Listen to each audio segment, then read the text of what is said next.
ఈయనే మహిమ స్వరూపియకు ప్రభువు, వాక్యము శరీరధారి అయిన దేవుడు యెహోవాయే యేసు క్రీస్తుగా భూమి మీద ప్రత్యక్షమయ్యాడు. ఆయనే దేవుడుగా భూమి మీదకి వచ్చాడు. మానవ శరీరంలో దేవుని యొక్క ఆత్మ వచ్చింది. ఆయన దేవుని యొక్క శరీరంలో నివాసం చేస్తా ఉన్నాడు అని గనక వారికి ప్రత్యక్షపరచబడి ఉంటే, దేవుడు ఆ శరీరంలో నివాసం చేస్తా ఉన్నాడు అన్న సంగతి కనుక వీళ్ళు గుర్తించుంటే యేసుక్రీస్తు సిలువైపోదురండి.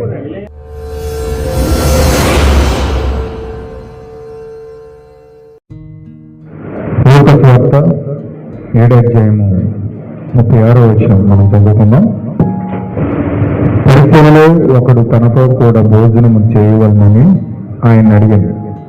ఆయన పరిచయని ఇంటికి వెళ్ళి భోజన పంక్తిని కూర్చుండగా ఆ ఊరిలో ఉన్న పాపాత్మురాలైన ఒక స్త్రీ యేసు పరిచయని ఇంట భోజనమును కూర్చున్నాడని తెలుసుకొని ఒక బుడ్డిలో అత్తరు తీసుకుని వచ్చి వెనక పట్టు ఆయన పాదముల యొద్ద నిలబడి ఏడ్చుచు కన్నీళ్లతో ఆయన పాదములను తడిపి తన వెంట్రుకలతో తుడిచి ఆయన పాదములను ముద్దు పెట్టుకొని ఆ అత్తరు వాటికి పూసింది. ఆయనను పిలిచిన పరిచయుడు అది చూసి, ఆయన ప్రవృత్తి అనే ఎడల తనను ముట్టుకొనిన ఈ స్త్రీ యువతయో ఎటువంటిదో ఎరిగి ఉండును, ఇది పాపాత్మురాలు అని తనలో తాను అనుకొని. అందుకు యేసు, సీమోను, నీతో ఒక మాట చెప్పవాలని ఉన్నానని అతనితో అనగా, అతడు బోధకుడా చెప్పుమని. అప్పుడు యేసు, అప్పు ఇచ్చి ఒకనికి 2 రుణస్థులుండిరి. వారిలో ఒకడు 500 దేనారములను మరి ఒకడు 50 దేనారములను అప్పు ఇచ్చిండిరి. ఆ అప్పు తీర్చుటకు వారి యొద్ద ఏమీ లేకపోయింది గనుక అతడు వారిద్దరిని క్షమించాను. కాబట్టి వీరిలో ఎవడు అతనిని ఎక్కువగా ప్రేమించను చెప్పుమని అడిగాను. అందుకు సీమోను, అతనెవరికి ఎక్కువ క్షమించెనో వాడే అని అతనికి తోచుచున్నదని చెప్పగా, ఆయన, నువ్వు సరిగా యోచించుతు అని అతనితో చెప్పి ఆ స్త్రీ వైపు తిరిగి సీమోనుతో ఇట్లనింది, ఈ స్త్రీని చూచుచున్నావే, నేను నీ ఇంటిలోనికి రాగా నీవు నా పాదములకు నీలియలేదు గాని ఈమె తన కన్నీళ్లతో తన పాదములను తడిపి తన వెంట్రుకలతో తుడిచెను. నీవు నన్ను ముద్దు పెట్టుకొనలేదు గాని నేను లోపలికి వచ్చినప్పటి నుండి ఈమె నా పాదములను ముద్దు పెట్టుకున్నటకు మానలేదు. నీవు నూనెతో నా అంటలేదు గాని ఈమె నా పాదములకు అత్తరు పూచెను. ఆమె విస్తారముగా ప్రేమించెను గనుక ఆమె ఇక విస్తార పాపములు క్షమించబడినని నీతో చెప్పుచున్నాను. ఎవనికి కొంచెముగా క్షమించబడినో వాడు కొంచెముగా ప్రేమించునని చెప్పి నీ పాపములను క్షమించబడి ఉన్నవి అని ఆయనతో చెప్పింది. అప్పుడు ఆయన కూడా భోజన పంక్తిని కూర్చుండి వారు పాపములు క్షమించుచున్న ఇతడెవడని తమలో తాము అనుకొనసాగింది. అందుకు ఆయన, నీ విశ్వాసము నిన్ను రక్షించను, సమాధానము గలదానవై వెళ్ళుమని ఆ స్త్రీతో చెప్పాను. దేవుడి వాక్యము దీవించును గాక. చిన్న ప్రార్థన చేసుకుందాం. మహోన్నతుడా, సర్వశక్తిమంతుడా, సర్వాధికారి, సర్వోన్నతమైన స్థలం నివసించేవాడా, సజీవుడానికి స్తోత్రములు ప్రభువా. ఇదిగో తండ్రి, ఈ యొక్క ఉపవాస ప్రార్థనలో మేము ఇప్పటి వరకు పాటల ద్వారా నిన్ను ఆరాధించాము, స్తుతించాము, గణపరిచాము. ఇప్పుడు ఈ సమయంలో ప్రభు నీ వాక్యములు వెళ్తా ఉన్నాం ప్రభువా. ప్రార్థించక అభిషేకం నీ వాక్యం ద్వారా మా పైన కుమ్మరించండి. ఓ దేవను మాతో మాట్లాడి వాక్యం ద్వారా మమ్మల్ని ప్రేరేపించండి. ఓ నీ వాక్యంతో మాతో మాట్లాడి మమ్మల్ని పురుగొల్పండి ప్రభు. నీకు అప్పగిస్తూ ప్రభువా, ఓ దేవ ప్రభు, ఈ వాక్యం ద్వారా మేము అభిషేకించబడిన ప్రార్థన, ప్రేరేపించబడిన ప్రార్థన మా జీవితాల్లో మేము చేయడము కాక ప్రభువా, ప్రతి బిడ్డను అభిషేకించండి. నీ వాక్యం విరవండి ప్రభువా. దేవని వాక్యం విరవబడినప్పుడు వెలుగు కలుగుతుందని చెప్పు. దేవని వాక్యం విరిచినప్పుడు దేవా, ఎంఐ మార్గంలో నీ శిష్యులు ఏ విధంగా నిన్ను చూశారో ఈ రోజు దేవా, నీ వాక్యం విరవబడుతున్నప్పుడు మేము నిన్ను చూసిదము గాక. దేవ, ఎంఐ మార్గంలో వాక్యం విరవబడినప్పుడు వాళ్ళ హృదయాలు ఏ విధంగా మండాయో ఈ రోజు మా జీవితంలో కూడా, మా హృదయము కూడా వాక్యం విరవబడినప్పుడు, ఆ వాక్యం మేము చూసినప్పుడు మా హృదయములు కూడా మండును గాక ప్రభువా. బిడ్డలు మండించండి, నీకు అప్పగిస్తూ మహిమ ఘనత ప్రభావం పొందుకోమని ప్రభు అయిన యేసు క్రీస్తు నామములో ప్రార్థిస్తున్నాం తండ్రి. ఆమేన్. అందరూ కూర్చున్నాం. ప్రభు యేసు క్రీస్తు నామమున మహిమ కలుగును గాక. కూడి వచ్చిన సహోదరులందరికీ కూడా ప్రభువైన యేసుక్రీస్తు నామంలో ప్రతి ఒక్కరికి ఉదయకాల సమయంలో అందరికీ వందనాలు తెలియజేస్తా ఉన్నాను. అందరికీ వందనాలు. God bless you all. ఈ యొక్క ఉపవాస ప్రార్థన దేవుడు మనకి ఇచ్చి మీరందరూ కూడా పనులు మానుకొని చక్కగా ప్రార్థించడానికి ప్రేరేపించబడ్డారు కాబట్టి దేవుడు ఆ యొక్క తగిన ఫలితము దేవుడు మీకు ఇవ్వాలని నేను ప్రార్థిస్తూ ఉన్నాను. దేవుడు ఖచ్చితంగా గిన్నెడు తన్నీళ్ళు ఇస్తేనే దానికి రిపీట్ ఇచ్చేసే దేవుడు ఆయన. గిన్నెడు చన్నీళ్ళు ఇస్తేనే తిరిగిస్తాడు ఆయన. అలాంటిది మీరు పనులు మానుకుని వచ్చారంటే దానికి రెట్టింపు బహుమానం 3 రెట్లు ఎక్కువ ఆయన ఇస్తాడు. హల్లెలూయా. ఖచ్చితంగా దాన్ని ఆత్మీయంగా మీరు పొందుకోవాలి. ఖచ్చితంగా ఆత్మీయంగా దాన్ని మీరు అనుభవించాలని ప్రభువైన యేసుక్రీస్తు నామములో మీ కొరకు ప్రార్థిస్తూ ఉన్నాను. చక్కగా ప్రార్థనాత్మతో నింపబడి మనం ప్రేరేపించబడి ప్రార్థించడానికి దేవుడు తన యొక్క అభిషేకమును మన పైన కుమ్మరించబడాలని మనం అందరూ కూడా ప్రార్థించేద్దాం. హల్లెలూయా. ఈ సమయంలో చిన్న వాక్య భాగమును మనం తెలుసుకొని కొన్ని విషయాలు నేర్చుకొని ప్రేరేపణ ద్వారా మన వాక్యంలోకి వెళ్దాం. ఈ రోజు నా వాక్య భాగం ఏమిటంటే ప్రవక్త బోధించిన మెసేజ్లో నుంచి ఒక మెసేజ్ నేను బోధిస్తూ ఉన్నాను. అదేమిటంటే నగరంలోనే అతి ఘోరమైన పాపి. హల్లెలూయా. నగరంలోనే అతి ఘోరమైన పాపి 7వ ముద్ర ద్వారా విమోచన పొందుకుంది. హల్లెలూయా. నిజముగా ఈ యొక్క కాలంలో దేవుడు గొప్ప అభిషేకమును తన వధువుపై కుమ్మరించాడు. గొప్ప అభిషేకమును గొప్ప యొక్క వర్తమానమును దేవుడు తన యొక్క వధువుకి ఇస్తా ఉన్నాడు. ఏమో ఈ కాలంలో దేవుడు తెరిచిన వాక్యమును బట్టి ఒక గ్రంథము వధువుకి ఇవ్వబడింది. మనం ప్రకటన గ్రంథం 10వ అధ్యాయంలో చూస్తే అక్కడ 3 వ్యక్తులు మనకు కనబడతారు. ఒకసారి మనం ప్రకటన గ్రంథం 10వ అధ్యాయం ఒకసారి చూద్దాం. ప్రకటన గ్రంథం 10వ అధ్యాయము మొదటి నుంచి కొన్ని వచనాలు మనం చదువుదాం. బలిష్టమైన వేరొక దూత పరలోకం నుంచి దిగివచ్చిన చూచి తిని ఉండెను, వర్షధనుచుండెను,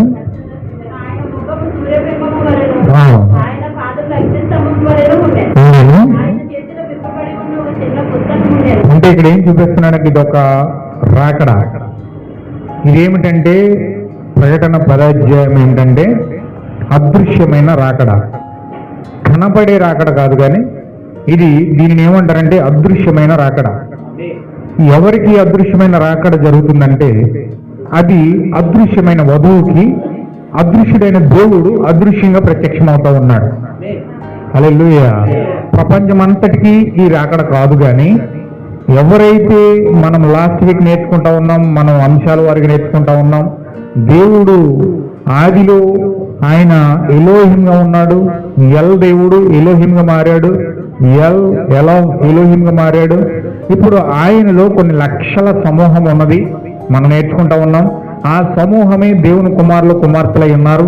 ఆ దేవుని కుమారులు కుమార్తెలు మొట్టమొదటిగా క్రీస్తులో దేవుడు జగత్పునాది వేయబడక ముందే వాళ్ళందరినీ కూడా ఏర్పాటు చేసుకున్నాడు. హల్లెలూయా. ఎఫెసీ పత్రికలో 4వ అధ్యాయము మనం చదువుకున్నాం. ఎఫెసీ పత్రిక 1వ అధ్యాయం 4వ వచనంలో మనం ఈ విషయాలు చదువుకున్నాం. జగత్పునాది వేయబడక ముందే దేవుని యొక్క మనసులో, దేవుని యొక్క ఆలోచనలో కొన్ని లక్షల గుణలక్షణాలు కలిగి ఉన్నాడు ఆయన. ఆ గుణలక్షణాల్లో ఒక గుణలక్షణం నీవైతే, ఒక గుణలక్షణం నేనైతే, ప్రపంచంలో దేవుడు ఏర్పాటు చేసుకున్న దేవుని పిల్లలందరూ కూడా ఆయనలో ఆలోచనలుగా, అంటే గుణలక్షణాలుగా, అట్రిబ్యూట్స్ గా ఆయనలో ఉన్నారు. హల్లెలూయా.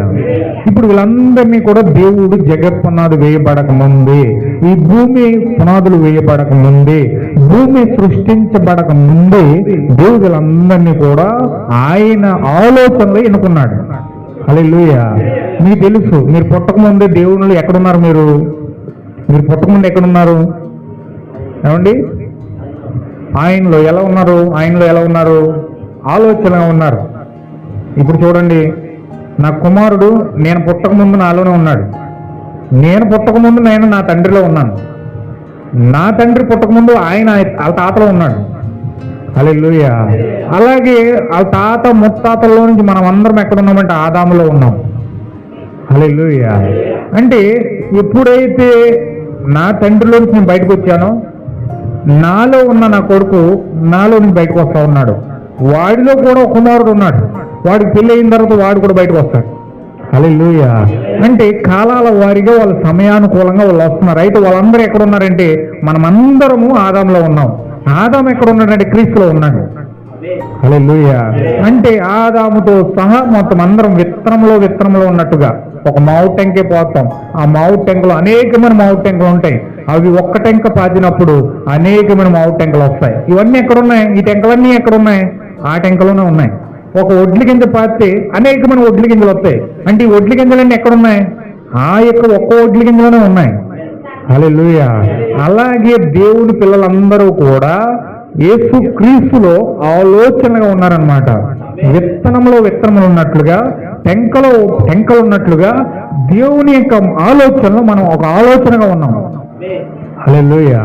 అంటే దేవుని యొక్క ఆలోచనలో దేవుని పిల్లలైతే ఎంతమంది అవుతున్నారో వీళ్ళందరూ కూడా జగత్ పునాది వేయబడక ముందే క్రీస్తులో మనల్ని ఏర్పాటు చేసుకున్నాడు. హల్లెలూయా. మీరు అనొచ్చు, నేను పుట్టకముందు నేను ఎక్కడున్నాను? నాకు ఇప్పుడు 60 సంవత్సరాలు, 30 సంవత్సరాలు, 40 సంవత్సరాలు అంటాం. కానీ వాస్తవంగా ఈ శరీరానికి వయసు ఉంది, కానీ లోపల ఆత్మకు వయసు లేదు. లోపల ఆత్మకండి వయసు లేదు. ఈ శరీరానికి వయసు ఉంది.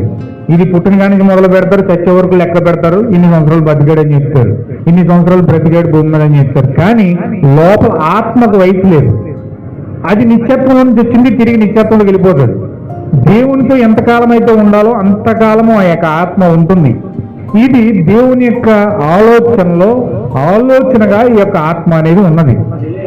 హల్లెలూయా. అయితే ఖచ్చితంగా ఈ యొక్క దేవుని యొక్క పిల్లలందరూ భూమికి పునాదులు వేయబడక ముందే ఎక్కడున్నారంటే క్రీస్తులో ఏర్పాటు చేసుకున్నాడు. అంటే నీవు నేను పుట్టకముందు ఎక్కడున్నామండి? క్రీస్తులో ఉన్నాం. మీరు చక్కగా ఆన్సర్ చెప్పాలి, మీకు అర్థమవుతుంది కాబట్టి చక్కగా మీరు ఆన్సర్ చెప్తే నేను ముందుకెళ్ళిపోతాను. ఇప్పుడు మనమందరం ఎక్కడ ఉన్నామండి? పుట్టకముందు క్రీస్తులో ఉన్నాం. ఎలా ఉన్నాం? అది కూడా చూపిస్తాను చూడండి ఒకసారి. మీకు లేఖనం చూపించితే మీకు బాగా అర్థమవుతుంది. ఎఫెసీ పత్రిక అదే అలాగే చదవ అలా ఉంచండి. మళ్ళీ అందులోకి వచ్చేద్దాం మనం. ఎఫెసీ పత్రిక 1వ అధ్యాయము 4వ వచనం చూద్దాం. మొదటి నుంచి చదివితే మీకు అర్థమవుతుంది. ఎఫెసీ పత్రిక జాగ్రత్తగా అందరూ చూసి చదవండి.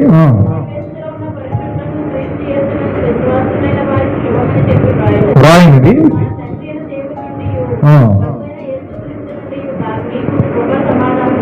కలుగును గాక.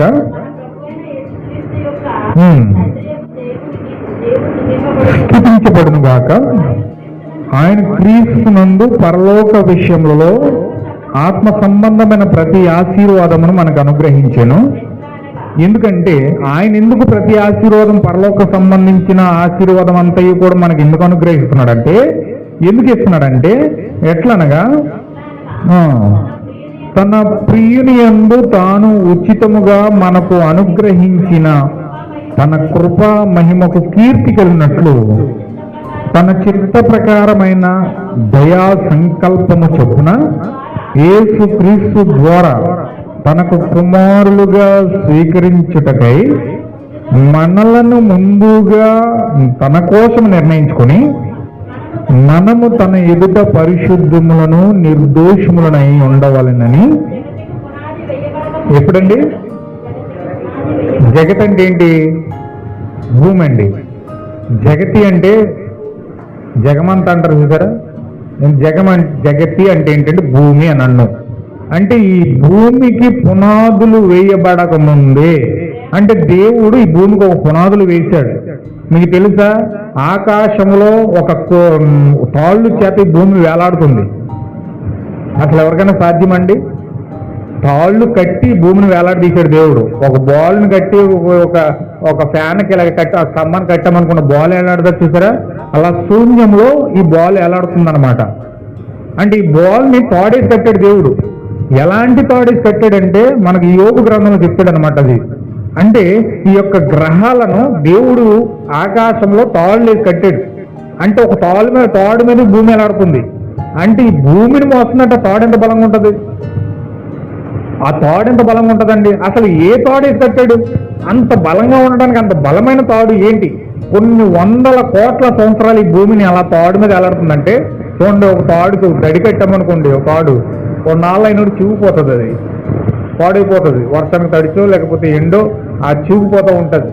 కానీ ఇన్ని కోట్ల సంవత్సరాలు అయినా సరే తాడు ఇంకా పాడవలేదు. అది తాళ్ళ మీద ఎలాడుతుంది ఈ భూమి. ఈ భూమి తాళ్ళ మీద ఎలాడుతూ ఇప్పుడు ఈ భూమికి పునాదులు వేసాడు దేవుడు. కిందకు భూములు ఇల్లు వేసినప్పుడు ఎలాగైతే పునాదులు వేసి కడతామో అలాగే 4 మూల 4 పిల్లర్స్ వేసి ఈ భూమిని దేవుడు పునాదుల పైన కట్టాడు. ఈ భూమికి పునాదులు ఉన్నాయి, 4 పిల్లర్స్ ఉన్నాయి. ఈ 4 పిల్లర్స్ పైన ఈ యొక్క భూమి కట్టబడింది. ఇది తాడు మీద ఏలాడుతుంది. ఇప్పుడు ఈ తాళ్ళు శూన్యంలో ఈ భూమి ఏలాడుతుంది. ఈ శూన్యంలో తాళ్ళ ద్వారా ఈ యొక్క భూమి ఏలాడుతుంది.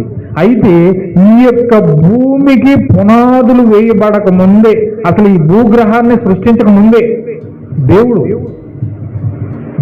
ఏం చేశాడంటే యేసుక్రీస్తు ద్వారా తన కుమారులను స్వీకరించడానికి ముందుగా తన కోసం నిర్ణయించుకొని మనల్ని ఏం చేశాడంటే జగత్తుకు పునాది వేయబడక ముందే ప్రేమ చేత ఆయన క్రీస్తులో మనల్ని ఏర్పాటు చేసుకున్నాడట. హల్లెలూయా. ఎక్కడ ఏర్పాటు చేసుకున్నాడండి? క్రీస్తులో మనల్ని ఏర్పాటు చేసుకున్నాడు. ఏ విధంగా క్రీస్తులో ఏర్పాటు చేసుకున్నాడంటే, ఏ విధంగా క్రీస్తులో మనం ఉన్నామంటే ఆలోచనలుగా ఉన్నాం. హల్లెలూయా.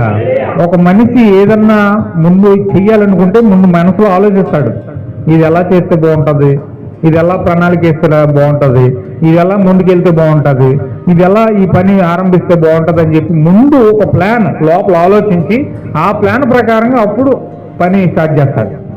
హల్లెలూయా. అలాగే దేవుడి భూమిని ప్రపంచాన్ని సృష్టించక ముందు ఆయనలో ప్లాన్ ఉంది, ఒక ప్రణాళిక ఉంది.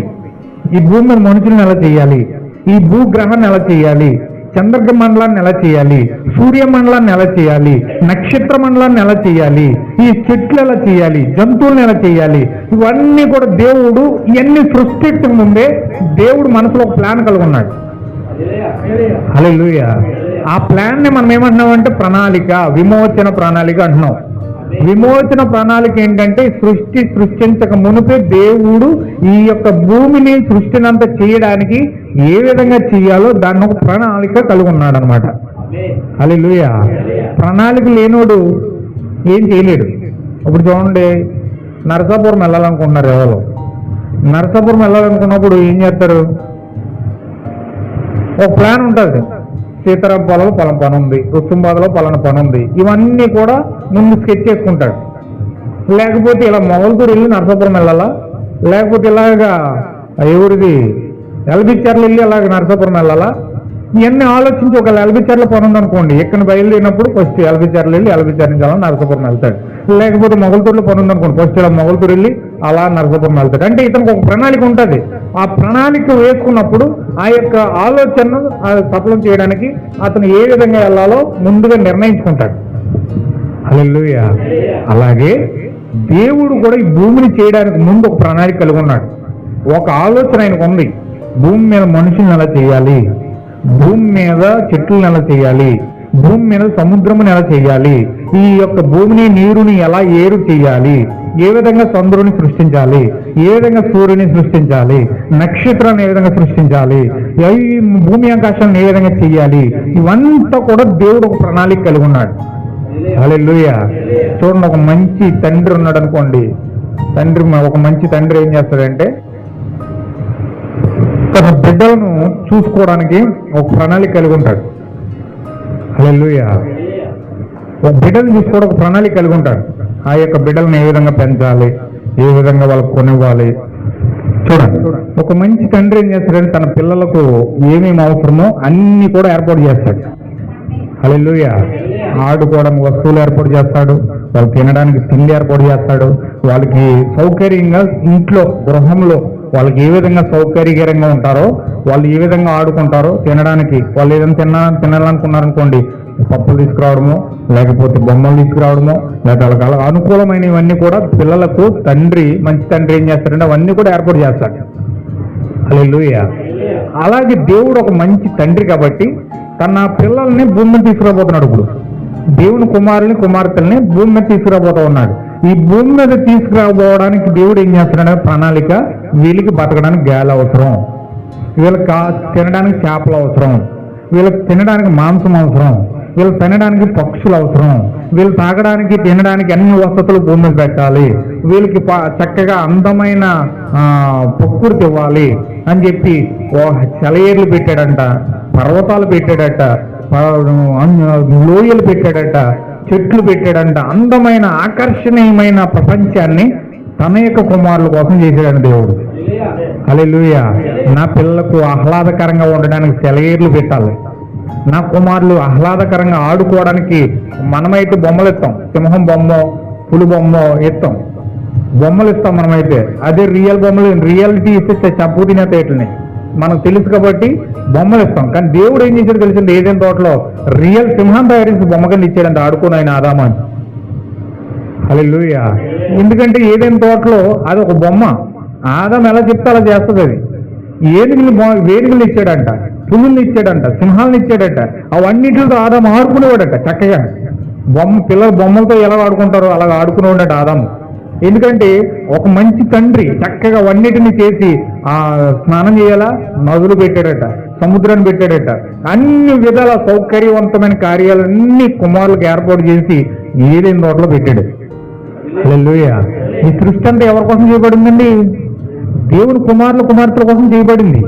ఈ సృష్టి అంతయు కూడా ఇంత ఆహ్లాదకరంగా సెలయేర్లు పెట్టి కొన్ని అందమైన ప్లేసులు ఉంటాయి, కొన్ని హిమాలయ పర్వతాలు చాలా అద్భుతంగా ఉంటాయి అవి, కొన్ని సెలయేర్లు ఉంటాయి, కొన్ని పర్వతాలు ఉంటాయి, కొన్ని జూ పార్కులు ఉంటాయి.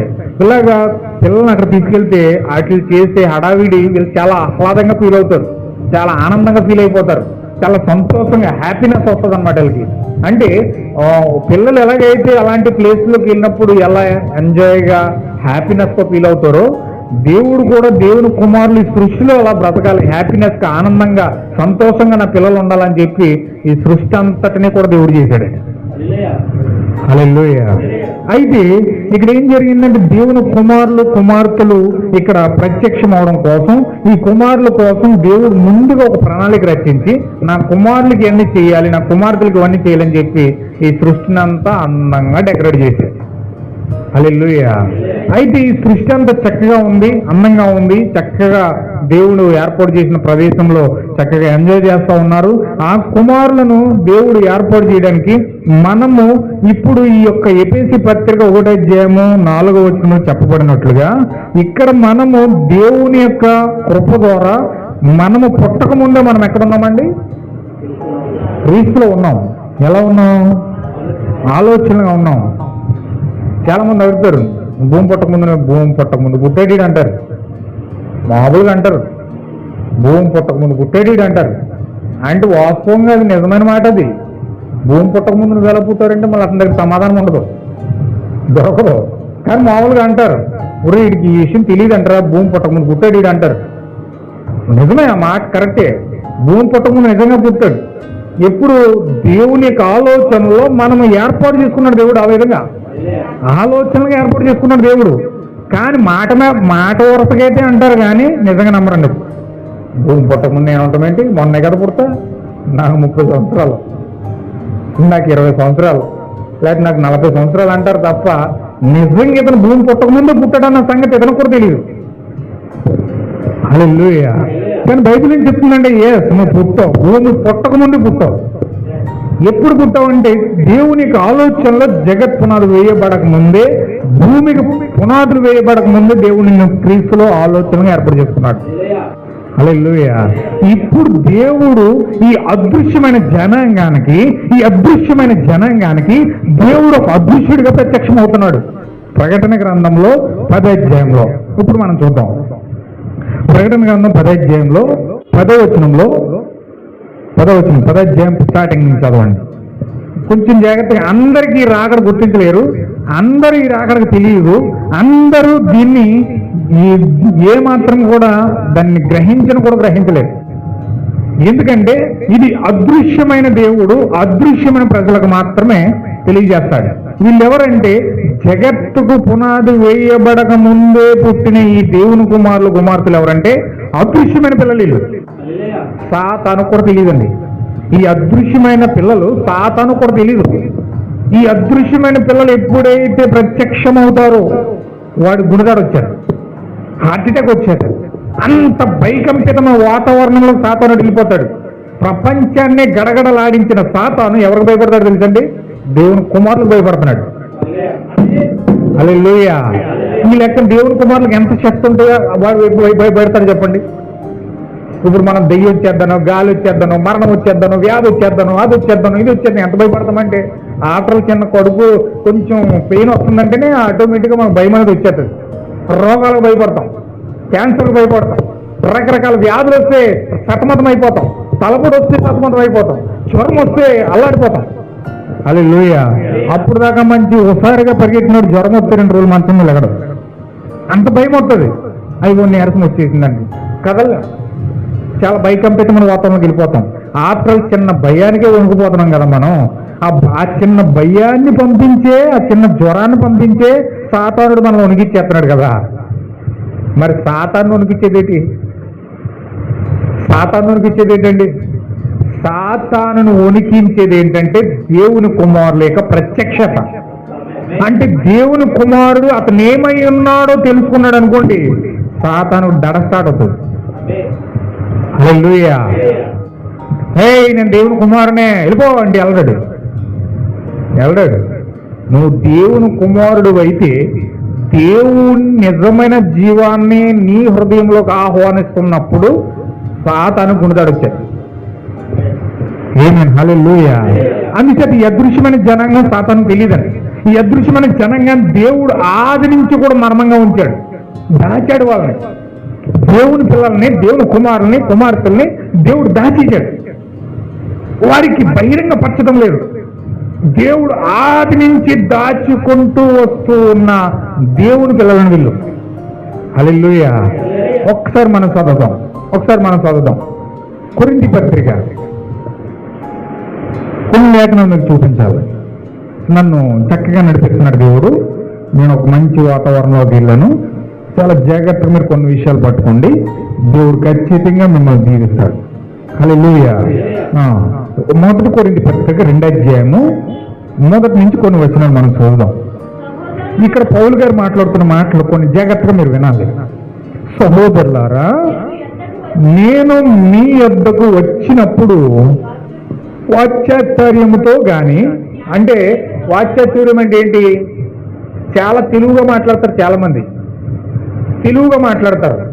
కిందకి మెడకెత్తే కాలుకి, కాలుకి ఎత్తే మెడకి ఎత్తా ఉంటారు. చాలా తెలివైన వాడిగా కనపరుచుకుంటారు వాళ్ళు.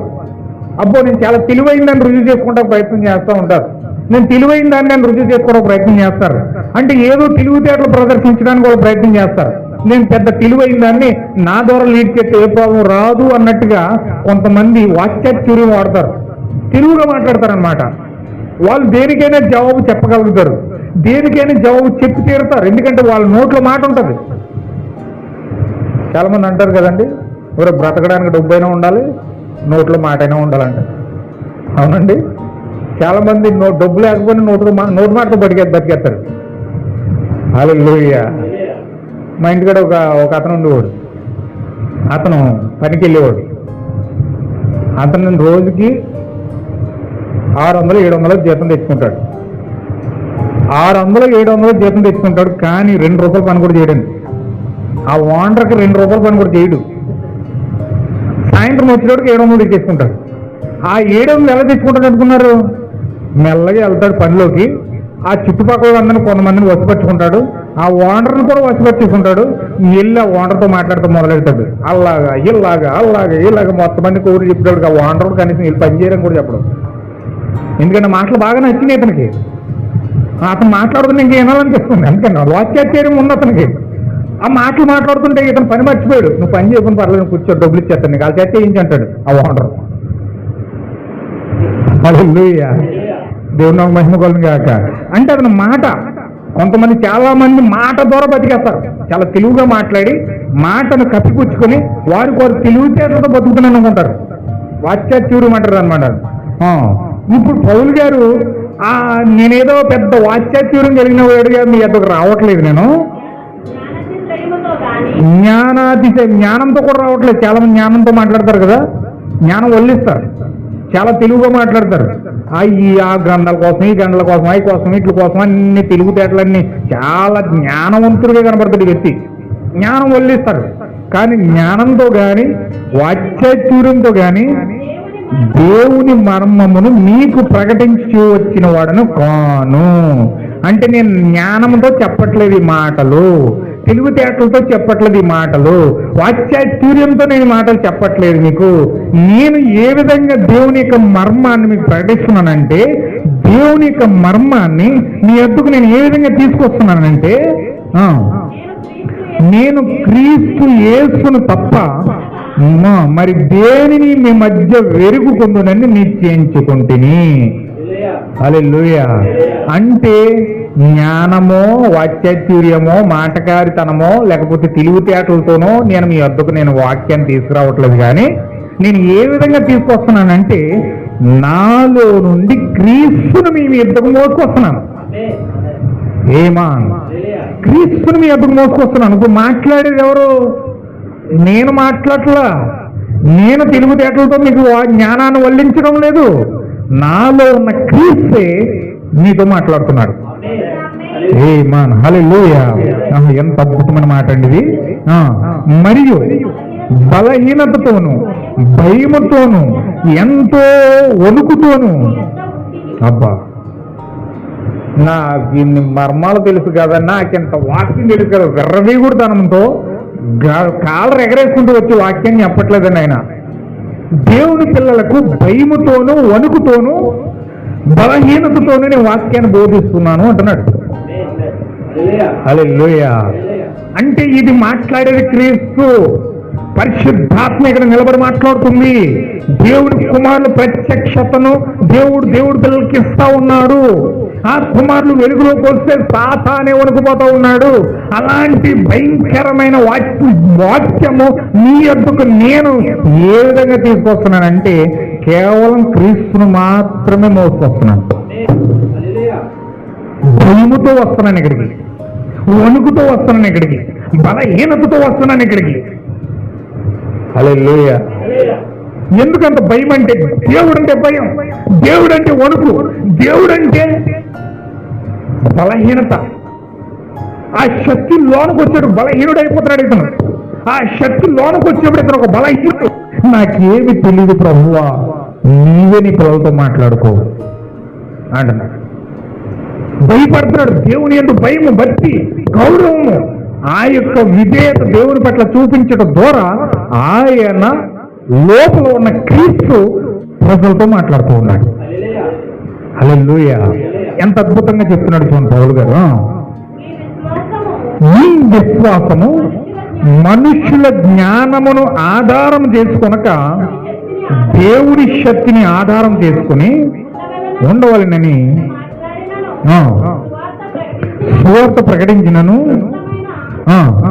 జ్ఞానయుక్తమైన తీయని మాటలను వినియోగించగా, చాలా మంది మాట్లాడతారు కదండి. ఇప్పుడు ఇది మాట్లాడుతున్న తీయని పాఠంలో ఉంటారా అంటారు, చూసారా? చాలా అద్భుతంగా మాటలు మాట్లాడతారు, ఎందుకు అది హృదయంలో ఉండదు. తేని మాటలు.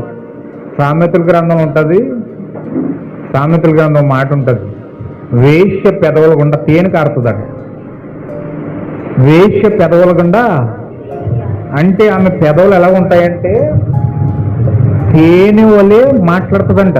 అంటే ఎదుటి వ్యక్తిని ఏ విధంగా కవ్వించాలో, ఏ విధంగా బొట్టలో వేసుకోవాలో, ఏ విధంగా ఎదుటి వ్యక్తిని మొత్తించాలో, ఈ విధంగా ఒక తేనె పూసినట్లుగా మాటలు మాట్లాడితే ఆ తేనె తీయదానానికి అవతల పడిపోతాడు ఎటు వెళ్ళడం. హల్లెలూయా. చాలా మంది అలా తేనె పాకం మాట్లాడినట్టు మాట్లాడతారంట. ఎంత తీయగా మాట్లాడతారంటే, ఎంత అద్భుతంగా మాట్లాడతారంటే, చాలా బాగుంటాయి ఆ మాటలు, చాలా అద్భుతంగా ఉంటాయి ఆ మాటలు. కానీ ఇక్కడ ఆయన అలా మాట్లాడతలేదు. తేనె వలె మధురంగా ఉన్నట్లుగా నేను మాట్లాడటం లేదు అంటే ఆయన మాటలు ఎలా ఉన్నాయి? హృదయంలో మంట వచ్చేసి ఇలా ఉన్నాయి. హృదయంలో ఏమొస్తుందండి? మంట.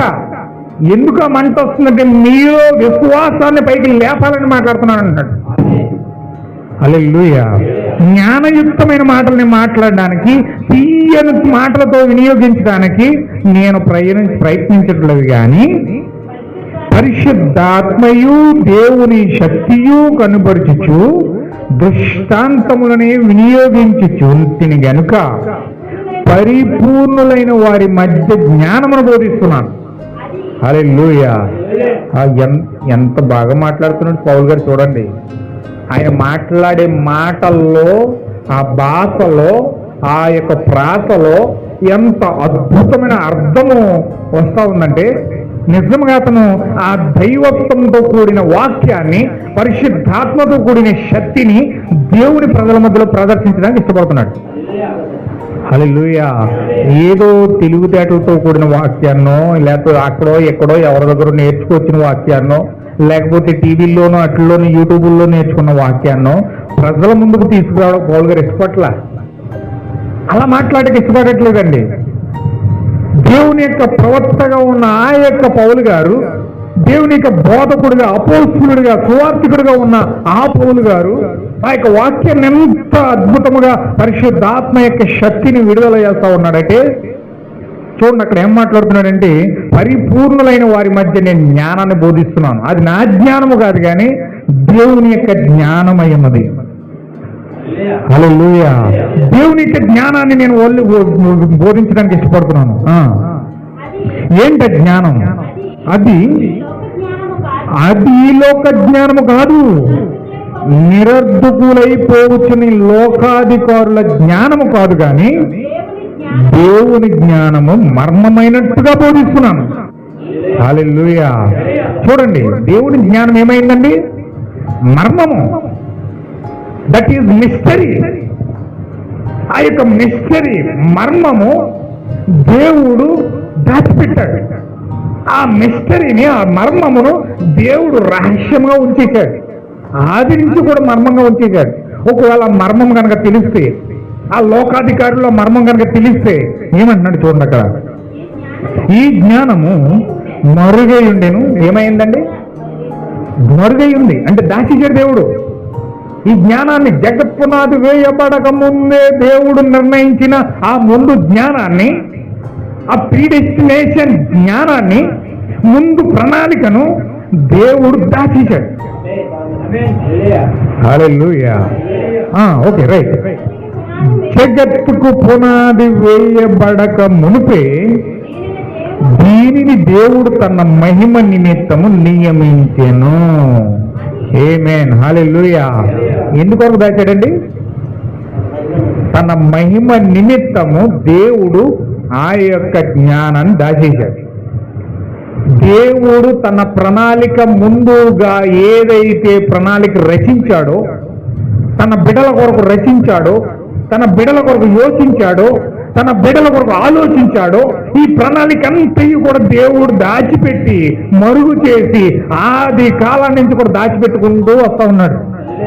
ఆమేన్. హల్లెలూయా. దేవుడు నాకు మహిమ కలుగును గాక. Okay, right. లోకాధికారులలో తెలియదంట.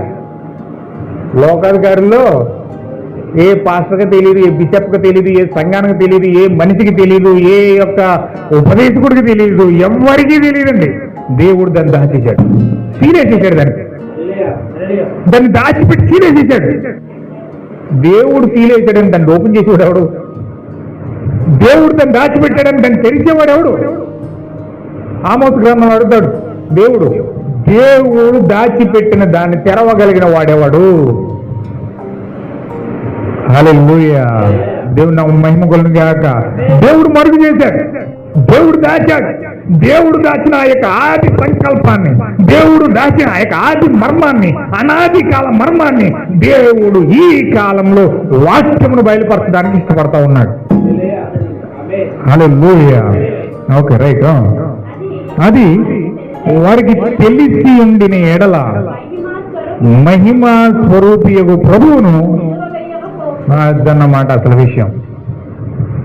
దేవుడు ఎందుకు సిలువేయబడాలి? దేవుడు ఎందుకు రక్తం కార్చాలి? దేవుడు ఎందుకు యెరూషలేము వీధుల్లో కొరడాలతో కొట్టబడాలి? ఆ ముండ కిరీటం పెట్టించుకోవాలి? 1 తక్కువ 40 కొరడ దెబ్బలు ఎందుకు ఆయన బహిరంగంగా భయంకరంగా దెబ్బలు తినాలి? కాళ్ళు చేతుల్లో ఎందుకు మేకిలేంచుకోవాలి? ఆ పక్కెందుకు చేల్చబడాలి? ఆ బల్లెం ఎత్తుకుని ఎందుకు పొడవాలి? ఎందుకు ఈ కార్యాలన్నీ చేయబడాలి? అవన్నీ కూడా ఒకవేళ ఈ యొక్క ఆది మర్మము, అనాది కాల సంకల్పము ఒకవేళ ఎవరికైనా తెలుసుంటే, అక్కడున్న పాస్టర్లకు కానీ, పాదిర్లకు కానీ, బిషప్లకు కానీ, పరిచయులకు కానీ, శాస్త్రులకు కానీ, సదుకేయులకు కానీ, హెరోదీలకు కానీ ఎవరికైనా మర్మం తెలుసుంటే ఆయన సిలువేస్తారా? ఏమండి? సిలువ వేయరు.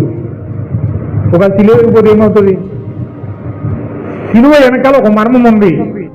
సిలువ వెనకాల దేవుడు ఒక మర్మాన్ని దాచాడు. ఈ సిలువ వెనకాల ఒక వధువు బయటికి రావాలి. ఈ సిలువ వెనకాల దేవుని యొక్క జనాంగం బయటకు రావాలి. దేవుని యొక్క రక్తము పంచుకొని పుట్టిన బిడ్డలు బయటకు రావాలి. హల్లెలూయా. దేవునికి ఒక అనాదికాల సంకల్పం ఉంది. దేవునికి ఒక అనాదికాల ప్రణాళిక ఉంది. ఇప్పుడు ఈ ప్రణాళిక నెరవేర్చబడాలంటే ఆయన సిలువేయబడాలి. హల్లెలూయా. దేవుడు ముందుగానే చెప్పాడు, మీకు ఆల్రెడీ చాలాసార్లు చెప్పాను. ఇప్పుడు యాకోబు ఉన్నాడు, యాకోబు ప్రార్థన చేస్తూ ఉన్నాడు. ప్రార్థన చేయగా అతనికి చక్కగా సంతానం వచ్చింది. 12 మంది పిల్లలు పుట్టారు. ఇప్పుడు ఏసేపు ఆ యొక్క ఐగుప్తులకు వెళ్ళిపోయాడు. ఐగుప్తులకు వెళ్ళిపోయిన తర్వాత ఆశీనతను పెళ్లి చేసుకున్నాడు. ఆశీనతను పెళ్లి చేసుకుని మనస్సే ఎఫ్రాయిం 2 పిల్లలు పుట్టారు. హల్లెలూయా. ఇద్దరిని ఆశీర్వదించవలసిన టైం వచ్చింది. ఇద్దరిని ఆశీర్వదించవలసిన టైం వచ్చింది. ఆ సమయానికి యాకోబును తీసుకెళ్లి యేసేపు ఆశీర్వదించమని అడిగినప్పుడు ఈ యొక్క యాకోబు ఆశీర్వదించడానికి చెయ్యి ఇలా పెట్టాడు. కుడి చెయ్యేమో పెద్ద కుమారుడు మీద ఉంది, ఎడం చెయ్యేమో చిన్న కుమారుడు మీద ఉంది. ఇలా పెట్టాడు. పరిశుద్ధాత్మ వచ్చే చేతులు ఎలా మార్చేస్తాడు. పరిశుద్ధాత్మ ఎప్పుడైతే ఈ కుడి చెయ్య చిన్నవాడి మీద వెళ్ళింది, ఎడం చేయము పెద్ద మీదకి వచ్చింది, పెద్దవాడి మీదకి వచ్చింది. మనసే పెద్దవాడు, ఎఫ్రాయిము చిన్నవాడు. ఎఫ్రాయిము మీదకేమో కుడి చేయి వచ్చేసింది, మనసే మీదకేమో ఎడం చేయము వచ్చేసింది. ఏ చెప్పు చూసాడు, నా తండ్రి నువ్వు పొరపడుతున్నావు, చెట్లు వారిపోయి అన్నాడు. ఈయనంటాడు, లేదు నా కుమారుడా, నేను మార్చలేదు, దేవుడే నా చేతులు మార్చేశాడు. ఏంటది? ఇలాగున్న చెయ్య ఇలా మారిపోయింది. కుడి చెయ్య ఎడం పక్క వెళ్ళిపోయింది, ఎడం చెప్పుడు పక్క వచ్చింది. ఏంటి ఇలా మారిపోయిందంటే ఈ కాలం మీద ప్రవర్తన్నాడు, అదే సిలువ. హల్లెలూయా. ఏంటన్నది? సిలువ. ఆ సిలువలో దేవుడు ఇజ్రాయేల్కి ఇవ్వాల్సిన ఆశీర్వాదమేమో అన్ని జనుల మీదకి వచ్చేస్తుంది, అన్ని జనులకు ఇవ్వాల్సిన ఆశీర్వాదమేమో ఇజ్రాయేల్ మీదకి వెళ్ళిపోతుంది. మనస్సే ఇజ్రాయేల్కి సాదృశ్యంగా ఉన్నాడు, ఎఫ్రాయిము అన్ని జనులకు సాదృశ్యంగా ఉన్నాడు. హల్లెలూయా. మనస్సే ఇజ్రాయేల్ అయితే ఎఫ్రాయిం అన్ని జనులు అయి ఉన్నాడు. ఎఫ్రాయిం సంతానం ఎవరు? అన్ని జనులు అయి ఉన్నారు. ఏ జెంటైల్ ఉమెన్. ఈ యొక్క అన్య జనులు ఈ యొక్క ఎఫ్రాయిం సంతానమై ఉన్నారు. ఇప్పుడు యాకోబు యొక్క ఆశీర్వాదము ఇప్పుడు ఎఫ్రాయిము ద్వారా అన్య జనుల మీదకి వస్తా ఉంది. హల్లెలూయా. చేతులు మార్చేశాడు దేవుడు, అక్కడే మార్చేశాడు. ఎందుకు మార్చేశాడంటే దేవుని యొక్క మర్మముగా దేవుని యొక్క ఆశీర్వాదాన్ని యాకోబు జీవితంలో ఒక మర్మంగా పెట్టాడు. ఇప్పుడు ఇక్కడ ఏం జరుగుతుందండి? ఈ జ్ఞానము దేవుడు దాన్ని తన మహిమ నిమిత్తము ఏం చేశాడు? దాచిపెట్టాడు. ఒకవేళ వారికి తెలుసుంటే ఖచ్చితంగా యేసుక్రీస్తు సిలువేయరండి. ఈయనే మహిమ స్వరూపి ప్రభువు, వాక్యము శరీరధారి అయిన దేవుడు, యెహోవాయే యేసుక్రీస్తుగా భూమి మీద ప్రత్యక్షమయ్యాడు. ఆయనే దేవుడుగా భూమి మీదకి వచ్చాడు. మానవ శరీరంలో దేవుని యొక్క ఆత్మ వచ్చింది.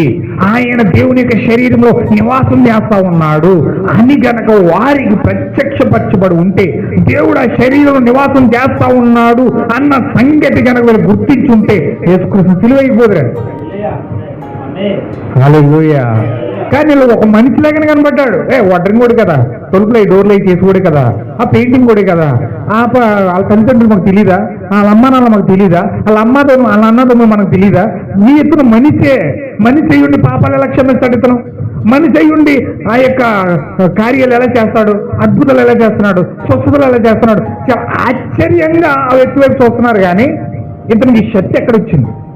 ఈ యొక్క ప్రణాళిక ఎలా వచ్చింది? ఇతనికి ఇంత పాండిత్యం ఎలా వచ్చింది? ఇతను ఎక్కడ నేర్చుకున్నాడు? ఈ విద్య ఎక్కడ నేర్చుకున్నాడు? ఇతను కాళ్ళు ఇస్తున్నాడు, కుంటోలు కాళ్ళు ఇస్తున్నాడు, గుడ్డలు చూపిస్తున్నాడు, చచ్చిపోతున్నాడు, మోగలు మాటిస్తున్నాడు. ఈ పాండిత్యం, ఈ జ్ఞానం ఎలా వచ్చింది? అద్భుతమైన ప్రసంగాలు చేస్తున్నాడు, అద్భుతమైన మాటలు మాట్లాడుతున్నాడు. మనిషే కదా ఇతను, ఎలా ఈ పనులన్నీ చేస్తున్నాడు అని చెప్పి ఆశ్చర్యంగా ఇతని వైపు వస్తున్నారు తప్ప ఆయనలో దేవుడు ఉన్నాడు ఆ సంగతి ఇలా తెలియదు. హల్లెలూయా. ఈ రోజు కూడా నవనగి నాగరికత కలిగిన ప్రజలు కూడా దేవుడు ఒక మనిషిలో ప్రత్యక్షమై వాక్యాన్ని బల్ల గుద్ది మరీ చెప్తూ ఉంటే, దేవుడు వాక్యాన్ని ప్రత్యక్షపరుస్తూ ఉంటే, దేవుని జీవాన్ని వెల్లడి చేస్తూ ఉంటే ఇతను మనిషే కదా, మా పాస్టర్ గారే మనిషే అనుకున్నారు తప్ప సాక్షాత్తు దేవుడు ఆ శరీరంలోకి వచ్చి వాక్యాన్ని ప్రత్యక్షపరుస్తున్నాడు అన్న సంగతి ప్రజలకు తెలియదు. ఇతను కూడా అందరు పాస్టర్లో ఒక పాస్టర్లు అంటాడు. అందరూ 3 మంది పాస్టర్లు ఉన్నారు, అందరిలో ఇతను ఒకడు. ఇతనిలో స్పెషల్ ఏముంది? అందరూ వాక్యం చెప్తున్నారు, ఇతను వాక్యం చెప్తున్నాడు. అందరూ చర్చలు పెట్టుకుంటున్నారు, ఇతను చర్చ కట్టుకుంటున్నాడు. అందరూ మాట్లాడుతున్నాడు, ఇతను మాట్లాడుతున్నాడు. ఇతను ఎక్కడో నేర్చుకున్నాడు, వచ్చాడు, మాట్లాడుతున్నాడు అనుకుంటున్నారు తప్ప నిజంగా వాస్తవంగా ఆయనలో ఉన్న జీవము యేసుక్రీస్తు సాక్షాత్తు పరిశుద్ధాత్మయే వెల్లడి చేస్తుందన్న సంగతి చూసే కన్నులు, ఆత్మసంగమ సంగతంతో కూడిన కన్నులు, ఆత్మీయ కన్నులు ప్రజలకు లేవండి. హల్లెలూయా. చూడండి ఎంత భయంకరమైన గుడ్డివాడిగా చేసేసాడు సాతాను, ఎంత భయంకరమైన గుడ్డితనం కలుగు చేశాడండి సాతాను. దేవుణ్ణి చూడనివ్వకుండా చేసే విశ్వ ప్రయత్నాలన్నీ చేస్తాడు. ఎందుకంటే ఒక పాస్టర్లో దేవుణ్ణి చూస్తే ఖచ్చితంగా వ్యక్తుల మార్పు జరుగుతుంది. దేవుడు ఒక మనిషిలో ప్రత్యక్షం అవడం ఒక వ్యక్తి చూశాడంటే ఆ క్షణమందే ఆ వ్యక్తిలో మార్పు స్టార్ట్ అయిపోతుంది. కానీ సాతానుడు చూడవు, సాతానుడు దాన్ని ప్రత్యక్షపట్టినవాడు. ఆ వ్యక్తి బలహీనతలు చూడమంటే చూస్తారు, ఆ వ్యక్తి బాధలు చూడమంటే చూస్తారు, ఆ వ్యక్తి కార్యాలు చూడమంటే చూస్తారు, వెనకటి భాగమంతా చూసి మాట్లాడతారు. కానీ ఆ ప్రత్యక్షం అవుతున్న క్రీస్తు యొక్క స్వారూప్యాన్ని వాళ్ళు కళ్ళు తెరవబడి చూసే యోగ్యత దేవుడు వారికి ఇస్తేనే రాదు. హల్లెలూయా. ఒక పాస్టర్లో దేవుణ్ణి చూడాలంటే ఆ కళ్ళు నీకు తెరవబడాలి, దేవుడు కళ్ళు తెరవాలి. ఒకవేళ కళ్ళు తెరవాలంటే ఆ సమర్పణ జీవితం దేవునికి ఇవ్వాలి. హల్లెలూయా. నువ్వు ఎంతగా సమర్పించుకుంటావో ఆ సమర్పణ జీవితం నువ్వు లేకపోతే పుల్పిట్ మీద కదులుతున్న దేవుణ్ణి కనబడ్డు. హల్లెలూయా. దేవుని మేలుకొను గాక. ఇప్పుడు ఈ యొక్క సంగతులు వారికి తెలియలేదు, ఇప్పుడు ఈ సంగతులు వారికి అర్థం కాలేదు. యేసుక్రీస్తు ఎవరో తెలియదు. దేవుడు జగత్తున్నది వేయపడక ముందే ప్రణాళిక రచించాడు. ఆ ప్రణాళిక ఒక మర్మయుక్తముగా యాకోబులో బయలుపరిచాడు. కానీ ఎవరికైనా తెలిసిందేది? ఎవరికి అర్థం కాల. ఆ శాస్త్రులకు తెలియదు, అసలు చేతులు ఎందుకు ఇలా పెట్టాడు యాకోబు ఎవరికి తెలియదు. ఆ పక్కన ఏసేపు కూడా తెలియలేదు ఎందుకు చేతులు మార్చాడు, ఎందుకు చేతులు ఎలా పెట్టాడు. ఆ శాస్త్రులకు అర్థం కాల, ఆ పరిచయాలకు అర్థం కాల, ఆ సద్దుకాయలకు అర్థం కాలేదు, ఆ హేరోదీలకు అర్థం కాలేదు. ఈరోజు క్రీస్తు ఎందుకు సిలువేయబడ్డాడో ఈరోజు ఆ యొక్క సంఘ సంస్థలు కలిగిన పాస్టర్లకు తెలియదండి, మత బోధకులకు తెలియదండి, ఆ బైబిల్ కాలేజీ విద్యలు నేర్చుకున్న వ్యక్తులకు తెలియలేదు. హల్లెలూయా. డినామినేషన్ సంఘాలు కట్టుకొని చర్చలకు వెళ్తున్న వారికి తెలియలేదు ఎందుకు ఆయన సిలువేయబడ్డాడో, ఎందుకు ఆయన రక్తం కార్చాడో, ఎందుకు యెరూషలేము వీధుల్లో అంత భయంకరంగా అవమానపరచబడ్డాడు, ఎందుకు కొరడాలకు పెట్టించబడ్డాడు, ఎందుకు గాయాలు పొందాడు, తుత్తి నీళ్ళుగా కింద నుంచి పై వరకు చీల్చివేయబడ్డాడు, మనుషులు చూడనొల్లకపోయిన సొగసైనను స్వరూపమైన లేకుండా అంత భయంకరంగా చీల్చివేయబడ్డాడు, ఎందుకు బల్లెంతో పొడవబడ్డాడు, ఎందుకు మేకు లేయించుకున్నాడు, ఎందుకు అంత భయంకరంగా 40 కొరడ దెబ్బలు తిన్నాడు ఈరోజు తెలియదండి. పాట ఆడమంటే నాకై చిందించెను రక్తము, ఆయనే నా కొరకు చనిపోయేను అని పాటాడమంటే పాటాడతారు. చక్కగా ఒల్లించమంటే ఆ ఒల్లింపులు చక్కగా ఒల్లిస్తారు బుక్కులు చదివి. హల్లెలూయా. కానీ అసలైన ఉద్దేశము, సిలువ యొక్క అసలైన ఉద్దేశం వారికి తెలియదు. వాళ్ళకి అర్థం కాలే. ఎందుకంటే ఆ యొక్క అదృశ్యమైన జనాంగంలో వారు లేరు.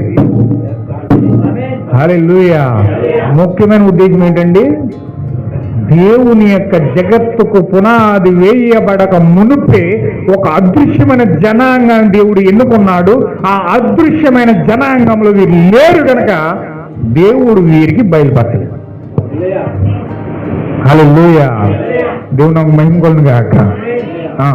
ఇప్పుడు చదువుదాం. ఎందుకంటే దేవుడు మీరు నేర్చుకుంటా ఉన్నారు చక్కగా, ఇప్పుడు వరకు నేర్చుకుంటున్నారు చక్కగా. దేవుడి జ్ఞానం ఏం చేశాడండి? మరుగు చేశాడు, దాచిపెట్టాడు. ఎవరిని దాచిపెట్టాడు? దేవుని కుమారులు కుమార్తెలను దాచిపెట్టాడు. నిన్ను నన్ను దాచిపెట్టాడు. దేవుడు ఆది ప్రణాళికలో దేవుడు నీ కోసము నా కోసము దేవుని కుమారుల ప్రత్యక్షత కోసము ఏదైతే ప్రణాళిక రచించాడో ఆ ప్రణాళికను దాచిపెట్టాడు. అర్థమైందండి? వాక్యం ద్వారా మీకు రుజువు చేశాను దాన్ని, చక్కగా దాన్ని క్లుప్తంగా వివరించాను దాన్ని. ఎందుకంటే దేవుడు జ్ఞానాన్ని మరుగు చేశాడు. పౌలు గారు ఏమంటున్నాడంటే, ఇది నేను మర్మమైనట్టుగా మాట్లాడుతున్నాను, ఇది లోకాధికారుల్లో ఎవరికీ తెలియదు అంటున్నాడు. నిజంగా తెలియదు. ప్రపంచంలో ఎంతమంది బోధకులు ఉన్నారు కానీ, పెద్ద పెద్ద పేరుగాంచిన బోధకులు ఉన్నారు కానీ, ఎవరికి దేవుని యొక్క ప్రణాళిక జగత్తుకు పునాది వేయబడక ముందే దేవుడు వేసిన విమోచన ప్రణాళిక ఈరోజు ఎవరికి తెలియదు. హల్లెలూయా. ఓకే, చదువుతాం. ఆదికాండం ప్రకటన గ్రంథంలో వెళ్ళిపోదాం. 10వ అధ్యాయంలో వెళ్ళిపోదాం. 10వ అధ్యాయము. బలిష్ఠుడైన దూత. ఏంట మర్మము అని మనం ఇప్పుడు చూస్తే, బలిష్ఠుడైన ఒక దూత పరలోకం నుంచి దిగి వచ్చిట చూచి తిని, ఆయన ఏమై ఉన్నాడండి? ఇదిగో ఈ మేఘం ఎందుకు వేసాం ఇక్కడ? ఎందుకు ఈ మేఘం వేసామంటే, ఈ మేఘమును కూర్చిన బయలుపాటు ఎక్కడ ఉన్నదంటే ఇక్కడ ప్రకటన గ్రంథం 10వ అధ్యాయంలో కనబడుతుంది. హల్లెలూయా. ఆయన ఎలా ఉన్నాడు? మేఘము ధరించి ఉన్నాడు. ఆయన శిరస్సు మీద ఏమై ఉన్నది? వర్షధనుసు ఉంది. వర్షధనుసు అంటే మనకు తెలుసు, దాన్ని ఏమంటామంటే రెయిన్బో అంటాం. మీకు వర్షాలు కురిచినప్పుడు రెయిన్బో వస్తుంది. రెయిన్బో ఇంద్రధనుసు ఉంటుంది. ఇంద్రధనుసు కాదు, అసలు ఇంద్రధనుసు కాదు, ఇంద్రుడు అని ఒక పేరు పెట్టారు వాళ్ళు హిందువులు. అయితే అది ఇంద్రధనుసు కాదు, వర్షధనుషు, రెయిన్బో అంటారు. ఎందుకు వర్షధనుసు అంటే, నోవహు కాలంలో దేవుడు జలప్రళయం రప్పించాడు. నోవహు కుటుంబాన్ని తప్ప మిగతా భూప్రపంచాన్నంతయు కూడా మొత్తం వర్షంతో 150 రోజులు ప్రచండమైన వర్షం కురిచి మొత్తం భూభాగం అంతా 2 తాడి చెట్లంత ఎత్తు, పర్వతాలు మునిగిపోయినంత ఎత్తు వాటరు మొత్తం ప్రపంచం అంతా నిండిపోయింది. చెట్లు, చేమలు, జంతువులు, పక్షులు మొత్తం టోటల్ అన్ని చచ్చిపోయింది. నీటిలో మొత్తం పీనుగులై తేలిపోయినాయి. అయితే దేవుడు దాన్ని చూసి చాలా పశ్చాత్తాపడ్డాడు, కన్నీరు కార్చాడు. అయ్యో, ఇంత అందంగా చేసిన ప్రపంచాన్ని పాపము ద్వారా వీళ్ళు ఏ విధంగా శవాలైపోయారు వీళ్ళు అని దేవుడు తనలో తాను పశ్చాత్తాపడి నోవహుతో ఒక ప్రమాణం చేశాడు. ఆ ప్రమాణం ఏంటంటే, నోవహు మరలా భూమి మీద ఎప్పుడు కూడా ఇలాంటి ప్రళయాన్ని తీసుకురాను, భూమి మీద మరలా ఇటువంటి ప్రళయాన్ని తీసుకొచ్చి ప్రపంచాన్ని నేను నాశనం చేయడానికి పూనుకోను అని చెప్పి నోవహుతో ప్రమాణం చేసి, నోవహుతో ఒక నిబంధన చేసి, ఆ నిబంధనకు గుర్తుగా దేవుడు వర్షధను పెట్టాడు. హల్లెలూయా. అందుకే మనకి పూర్తిగా ఎక్కడైనా వాయుగుణం పడుతుంది అనుకోండి, వాతావరణం చల్లగా మారిపోయినప్పుడు మీరు బయటకు వచ్చి చూడండి, ఏదో మీకు రెయిన్బో కనబడుతుంది. ఎందుకు రెయిన్బో కనబడుతుంది అంటే, దేవుడు ఉగ్రత కురిపించి ఎప్పుడైతే భూమిని నాశనం చేసేద్దామని ఒకవేళ మర్చిపోయి ప్రళయాన్ని తీసుకొస్తాక సిద్ధపడ్డాడో వెంటనే రెయిన్బో ఇలా పైకి లేచిపోతుంది. దేవుడు ఆ రెయిన్బోని ఇలా చూసినప్పుడు వెంటనే గుర్తు చేసుకుంటాడు. నోవహుతో చేసిన నిబంధన జ్ఞాపకం చేసుకుంటాడు. నోవహుతో చేసిన నిబంధన జ్ఞాపకం చేసుకుని ఈ ప్రళయాన్ని వెనకపోమంటాడు. దేవుడు నన్ను మహిమ కొలను గాక. ఇక్కడ ఎంత కోసం జరుగుతుంది మరి. ఒక తుఫాను భూమిపైకి రావాలంటే వెంటనే అక్కడ రెయిన్బో వచ్చిందని కూడా దేవుడికి వెంటనే గుర్తొస్తుంది. నోవహుతో చేసిన నిబంధన గుర్తొచ్చి ఈ ప్రళయాన్ని తుఫాన్ని వాయుగుండాన్ని బయటకు పొమ్మంటాడు. హల్లెలూయా. అయితే దేవుడు ఒక నిబంధన చేశాడు. ఆ రెయిన్బోని గుర్తుగా పెట్టుకున్నాడు. అందుకే దానికి వర్షధనుషు అని పేరు వచ్చింది. 150 రోజులు ప్రచండమైన వర్షాన్ని కురిపించాడు. కాబట్టి ఆ ప్రచండమైన వర్షానికి సాదృశ్యంగా మరలా ఇంకెప్పుడు అలాంటి ప్రచండమైన వర్షాన్ని కురిపించకుండా దేవుడు వర్షధనుషు పెట్టాడు. దాన్ని ఇంద్రధనుషు రెయిన్బో అంటారు. దానికి 7 కలర్లు ఉంటాయి. 7 కలర్లు ఉంటాయి. వాస్తవంగా ఆ యొక్క వర్షధనుషు ఎవరో తెలుసండి? ఆ 7 రంగుల వర్షధనుషు ఎవరో తెలుసా? ఎవరండి తెలుసా? ఆ ఇంద్రధనుషు ఏంటో తెలుసా? ఆ వస్త్రం ఏంటో తెలుసా? అదే దేవుని యొక్క వధువు శరీరమై ఉన్నది. హల్లెలూయా. దేవుని యొక్క వధువును అక్కడ పెట్టాడు. అందుకే వధువును చూస్తే ఎల్లప్పుడూ కృపే వస్తుంది తప్ప తీర్పులు రావు. వధువు దగ్గర ఎల్లప్పుడూ కృపే ఉంటుంది. తీర్పులు ఆమె దగ్గర లేవు. ఆమె ఎల్లప్పుడూ కృపై ఉన్నది. దేవుడు ఆమె పేరే కృప అని పెట్టాడు. వధువు పేరేంటో తెలుసండి? శ్రీమతి గ్రేస్ అన్నాడు. శ్రీమతి కృప అంటే ఆమె కృపై ఉన్నది. కృపకు సాదృశ్యంగా రెయిన్బో పెట్టాడు. అంటే ఇక్కడ రెయిన్బో ఎవరంటే వధువు అయి ఉన్నది. దేవుడు కుమార్తెలై ఉన్నారు. అందుకే దేవుడు యాకోబును ప్రేమించి అతనికి యోసేపును ప్రేమించి యాకోబు ఒక అద్భుతమైన రెయిన్బో వస్త్రం కుట్టించాడట. 7 రంగుల వస్త్రం కుట్టించాడట. Rainbow colour. ఆ రెయిన్బో కలర్ ఎప్పుడైతే అన్నదమ్ములు చూసారో అసూయ చేసింది. మేము అన్నదమ్ములు కాదా? మేము పిల్లలం కాదా? మేము పిల్లలం కాదా? మాకెందుకు కుట్టించలేదు? మాకెందుకు అలాంటి వస్త్రాన్ని ఇవ్వలేదు? హల్లెలూయా. ఈ రోజు ప్రపంచంలో ఉన్న అందరూ అడుగుతారు, మేము క్రైస్తవులు కాదా? మేము పరిశుద్ధాత్మ పొందుకోలేదా? నాకెందుకు పరిశుద్ధాత్మ ఇవ్వట్లేదు? మాకెందుకు పరిశుద్ధాత్మ రావట్లేదు అని అడుగుతారు. ఎందుకు రాదు? ఎవరు నీకు? దేవుడు ఎవరినైతే అదృశ్య ప్రపంచంలో ఎన్నుకున్నాడో వాళ్ళకే రెయిన్బో. దేవుడు ఎవరినైతే అదృశ్య ప్రపంచంలో దేవుడు కుమార్తెలుగా జగత్తున్నారు వేయబడక ముందే ఆయన ఒక ప్రణాళికలో ఆ బిడ్డలను రచించుకున్నాడు. వాళ్ళకి రెయిన్బో ఇస్తాడు. వాళ్ళు రెయిన్బో అయి ఉన్నారు. హల్లెలూయా. ఇప్పుడు ఆయన వర్షధనుషు కలుగున్నాడు. ఆయన ముఖము సూర్య బింబం వలె, ఆయన పాదములు అగ్నిస్తంభం వల్లే బగ మండిపోతున్నాయి. అగ్నిస్తంభం ఎక్కడి నుంచి వచ్చింది? ఆయన పాదాలు అగ్నిస్తంభంలో ఉన్నాయి. అగ్నిస్తంభం అంటే ఏంటి? ఆయన పాదాలు. దేవుడు అగ్నిస్తంభంలో నడిచొచ్చాడండి. అగ్నిస్తంభంలో నడిపించాడంటే ఇజ్రాయేల్ ప్రజలను ఎక్కడ నడిపించుకొచ్చాడు అనుకున్నారు? అగ్నిస్తంభంలో నడిపిస్తున్నాడు. అంటే ఆయన పాదాల్లో నడుచుకుంటూ వెళ్తున్నాడు. ఆయన నడుచుకుంటూ వెళ్తూ ఉంటే వెనకాల ఇజ్రాయేల్ ప్రజలు వెళ్తున్నారు. హల్లెలూయా. ఆయన ముఖం ఎలాగుంది? సూర్యుల్లో బగబగ మండిపోతుంది. మామూలు ఈ ప్రకృతి సంబంధమైన సూర్యునే చూడలేం. పైకి గట్టిగా ఎండ కాసిందంటే సూర్యుడు ఒక చూడండి, ఎవరి ముఖం అంతా సూర్యుడు నల్ల కనపడుతుంది. ఎవరి ముఖం అక్కడ చూస్తే ఆ సూర్యుడు చూసి ముఖం చూడండి నల్ల కనపడుతుంది. అంటే ఆ ప్రభావంతో కళ్ళు నల్లగైపోయింది. పచ్చకామలో ఊరంతా పచ్చగా కనపడినట్టుగా మనకి సూర్యుని చూస్తే ప్రతి ముఖం నల్లగానే కనపడుతుంది. ఎందుకంటే అంత ప్రకాశంగా సూర్యుడు యొక్క వెలుగు ఉంటుంది.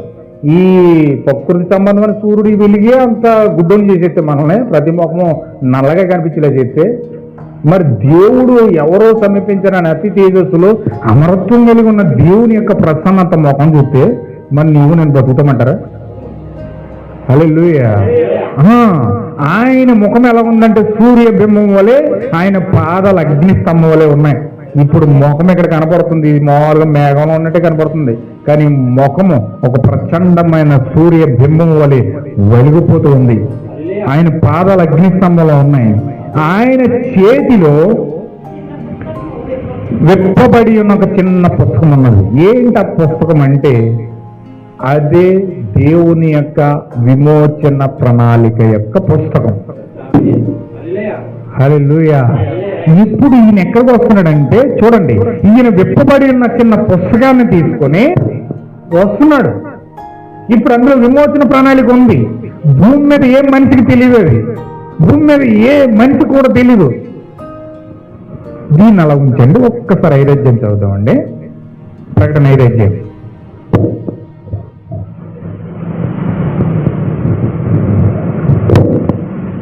ప్రకటన 5 అధ్యాయం మొదటి నుంచి.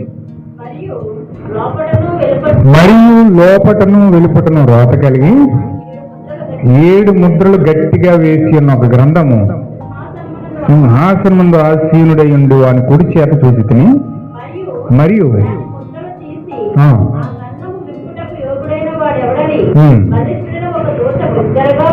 ఇదనమాట. అంటే ఆ యొక్క దూత చేతిలో ఏముందంటే 7 ముద్రల గ్రంథం ఉంది.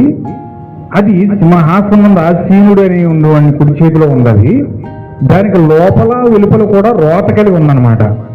ఇప్పుడు అందులో ఒక మర్మం ఉన్నాయి, అనేకమైన మర్మాలు. భూమి భూమి స్టార్ట్ అయింది మొదలుకొని భూమి అంతమయ్యే వరకు ఏ విధమైన మర్మాలు ఉండాలో ప్రతి మర్మాన్ని కూడా దేవుడు అందులో రోత కలిగి లోపల బయట కూడా సీలేసేసి 7 ముద్రలు గట్టిగా సీలేసి ఒక గ్రంథము అక్కడ సింహాసనం మీద కూర్చున్న వ్యక్తి మీద కుడి చేతిలో ఉందన్నమాట. అది మరియు దాని ముద్రలు తీసి ఆ గ్రంథం విప్పుటకు యోగ్యుడెవడని బలిష్ఠుడైన ఒక దేవదూత దగ్గరగా ప్రచురించగా, అక్కడ ఆ కుడి చేతిలో ఉన్న సింహాసనం మీద కుడి చేతిలో ఉంది. ఇప్పుడు ఆ యొక్క దూత ఏమంటుందంటే, ఆ గ్రంథాన్ని విప్పడానికి ఎవడైనా యోగ్యుడున్నాడా అని అడుగుతుంది. సింహాసనం మీద ఆసీనుడైన కుడి చేతిలో ఉన్నది. ఇప్పుడు ఆయన అడుగుతున్నాడు సింహాసనం నుంచి, ఎవరైనా యోగ్యులు ఉన్నారు ఈ గ్రంథాన్ని ఇప్పడానికి, దేవుని యొక్క ప్రణాళిక చెప్పడానికి. అక్కడ యోహాను ఉన్నాడట, అక్కడ దావీదు ఉన్నాడంట, అక్కడ అబ్రహాం ఉన్నాడంట, అక్కడ దానియేలు ఉన్నాడంట, అక్కడ షడ్రక్ మేషక్ అబేద్నెగోలు ఉన్నారట, అక్కడ ఇస్సయా ఉన్నాడంట, అక్కడ ఇర్మియా ఉన్నాడంట, ప్రవక్తలందరూ అక్కడ ఉన్నారట.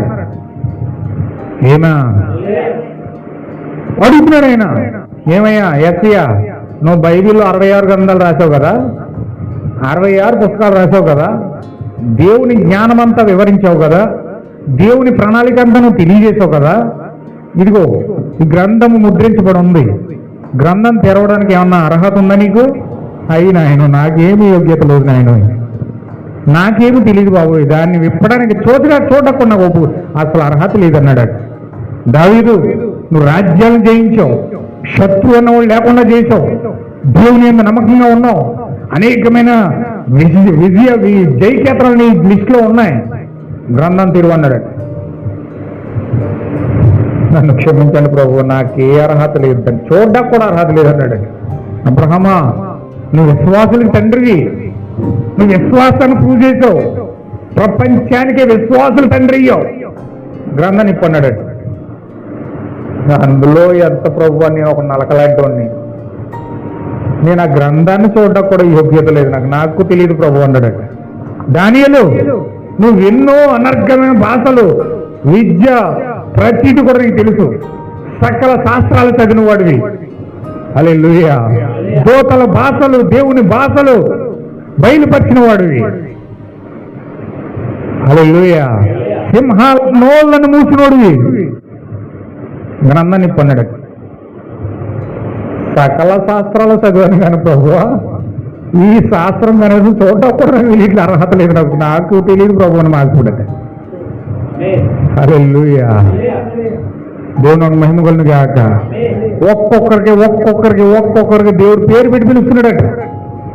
పిలుస్తుంటే అమ్మో ప్రభువా నా వల్ల కదా అంటున్నారండి ప్రతి ఒక్కరు. పౌలు, నువ్వు 14 పత్రికలు వేసావు కదా బైబిల్లో, రా, అనేకమైన దేవుని జ్ఞానాన్ని వివరించావు, అన్నీ చెప్పావు, దా నువ్వు ఇప్పంటే నాకే అది మర్మమైనట్టు కొండ ప్రభు. ఒకవేళ మర్మాలని తెలుసుకుంటే నేనే ప్రజలు చెప్పేసి ఉండేవాడిని, అది నాకే మర్మంగా ఉండేది, నేనే వివరించుంటాను, చూడకుండా నాకు అర్హత లేదు ప్రభు అన్నాడు.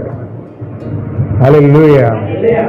మరి అక్కడ ప్రవక్తలు, అంత పెద్ద పెద్ద విశ్వాసులు, అంత పెద్ద గ్రంథాల్లో రచించిన రచయితలకి అర్హత లేకపోతే, అబద్ధ సాక్ష్యాలు చెప్పి, అబద్ధ క్రిస్మస్లు చేసి, అబద్ధ ప్రకటనలు చేసి, అబద్ధ సాక్ష్యాలు ఇస్తూ బైబిల్ వక్ర మార్గంగా నడిపిస్తున్న దొంగ సేవకులకు దేవుని యొక్క విమోచన ప్రణాళిక తెలిసే అర్హత ఉంటుందా?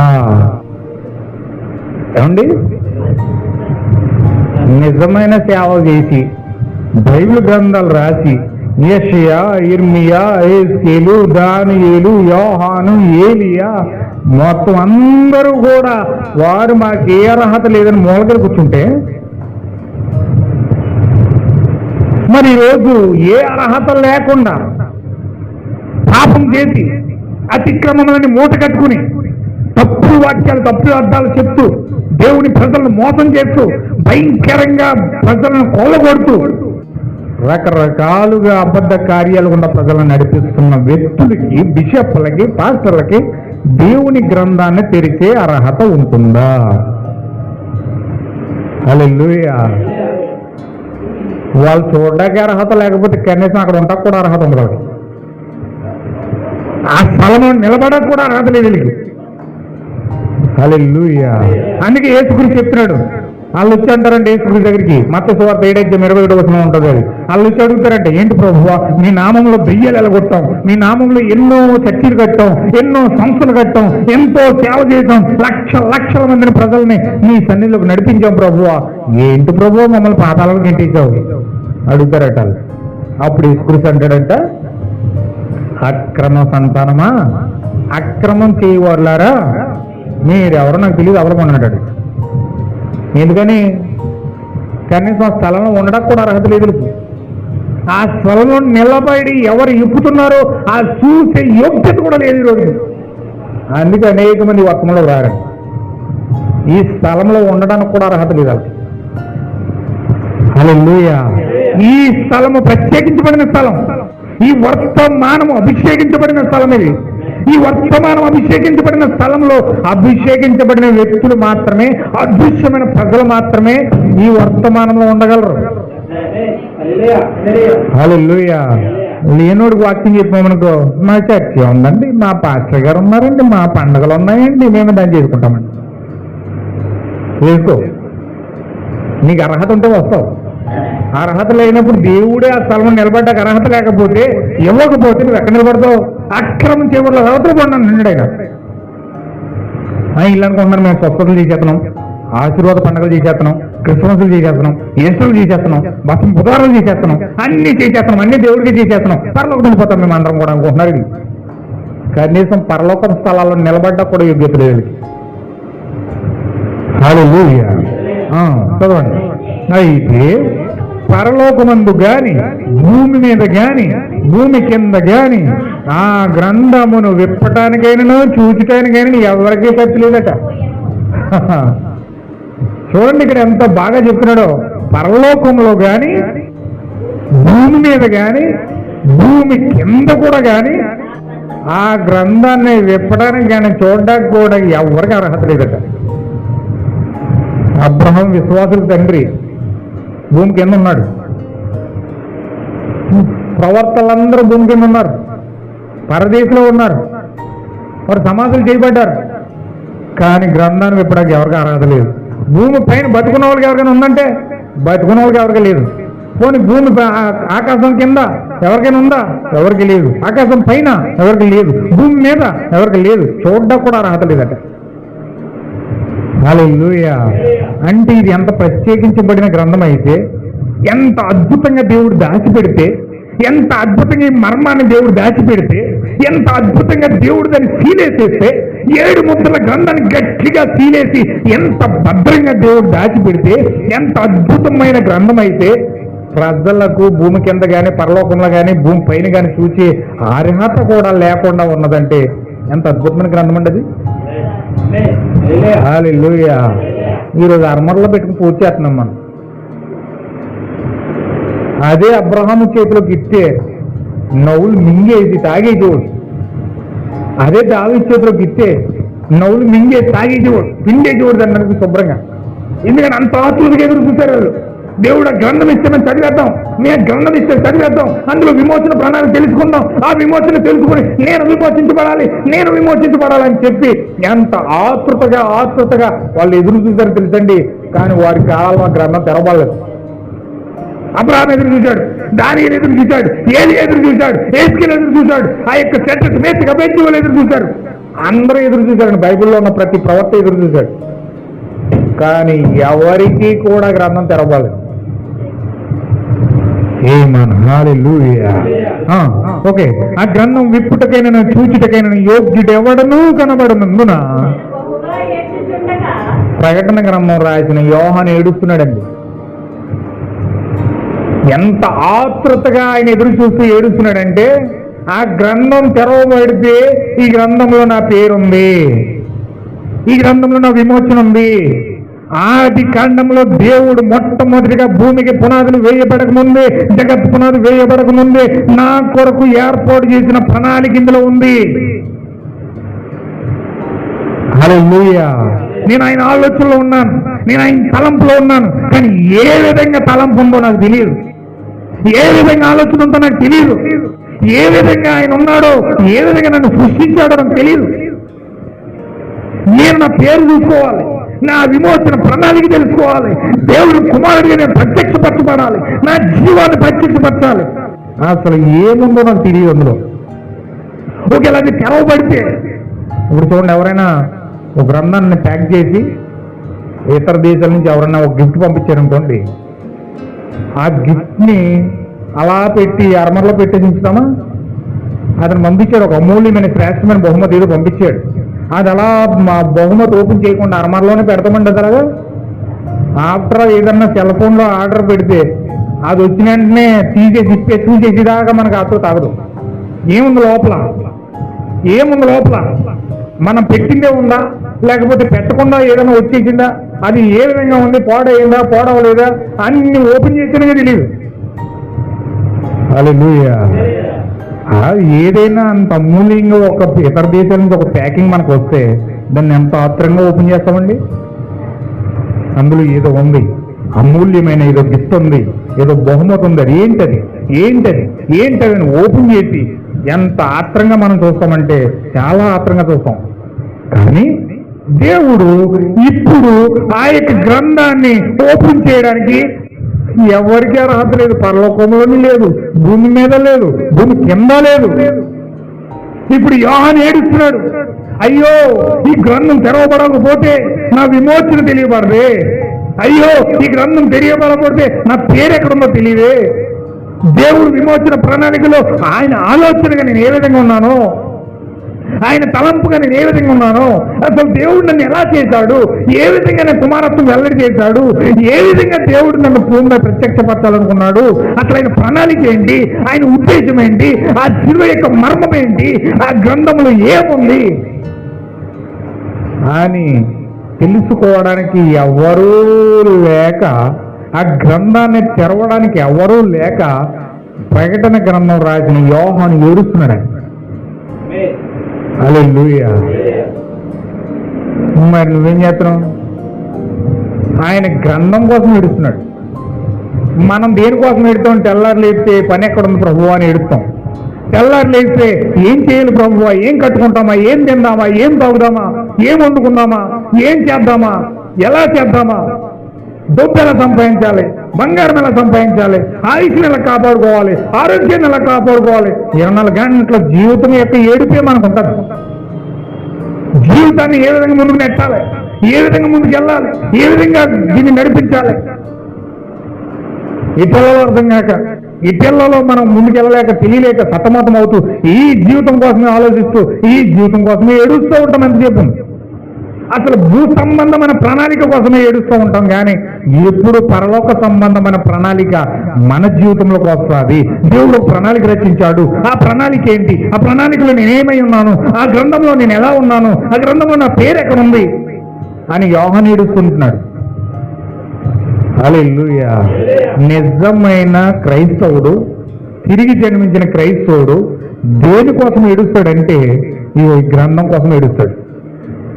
ప్రవక్తలందరూ దేనికోసం ఏడుతారు తెలుసా? ఈ గ్రంథం కోసం ఏడిచారు.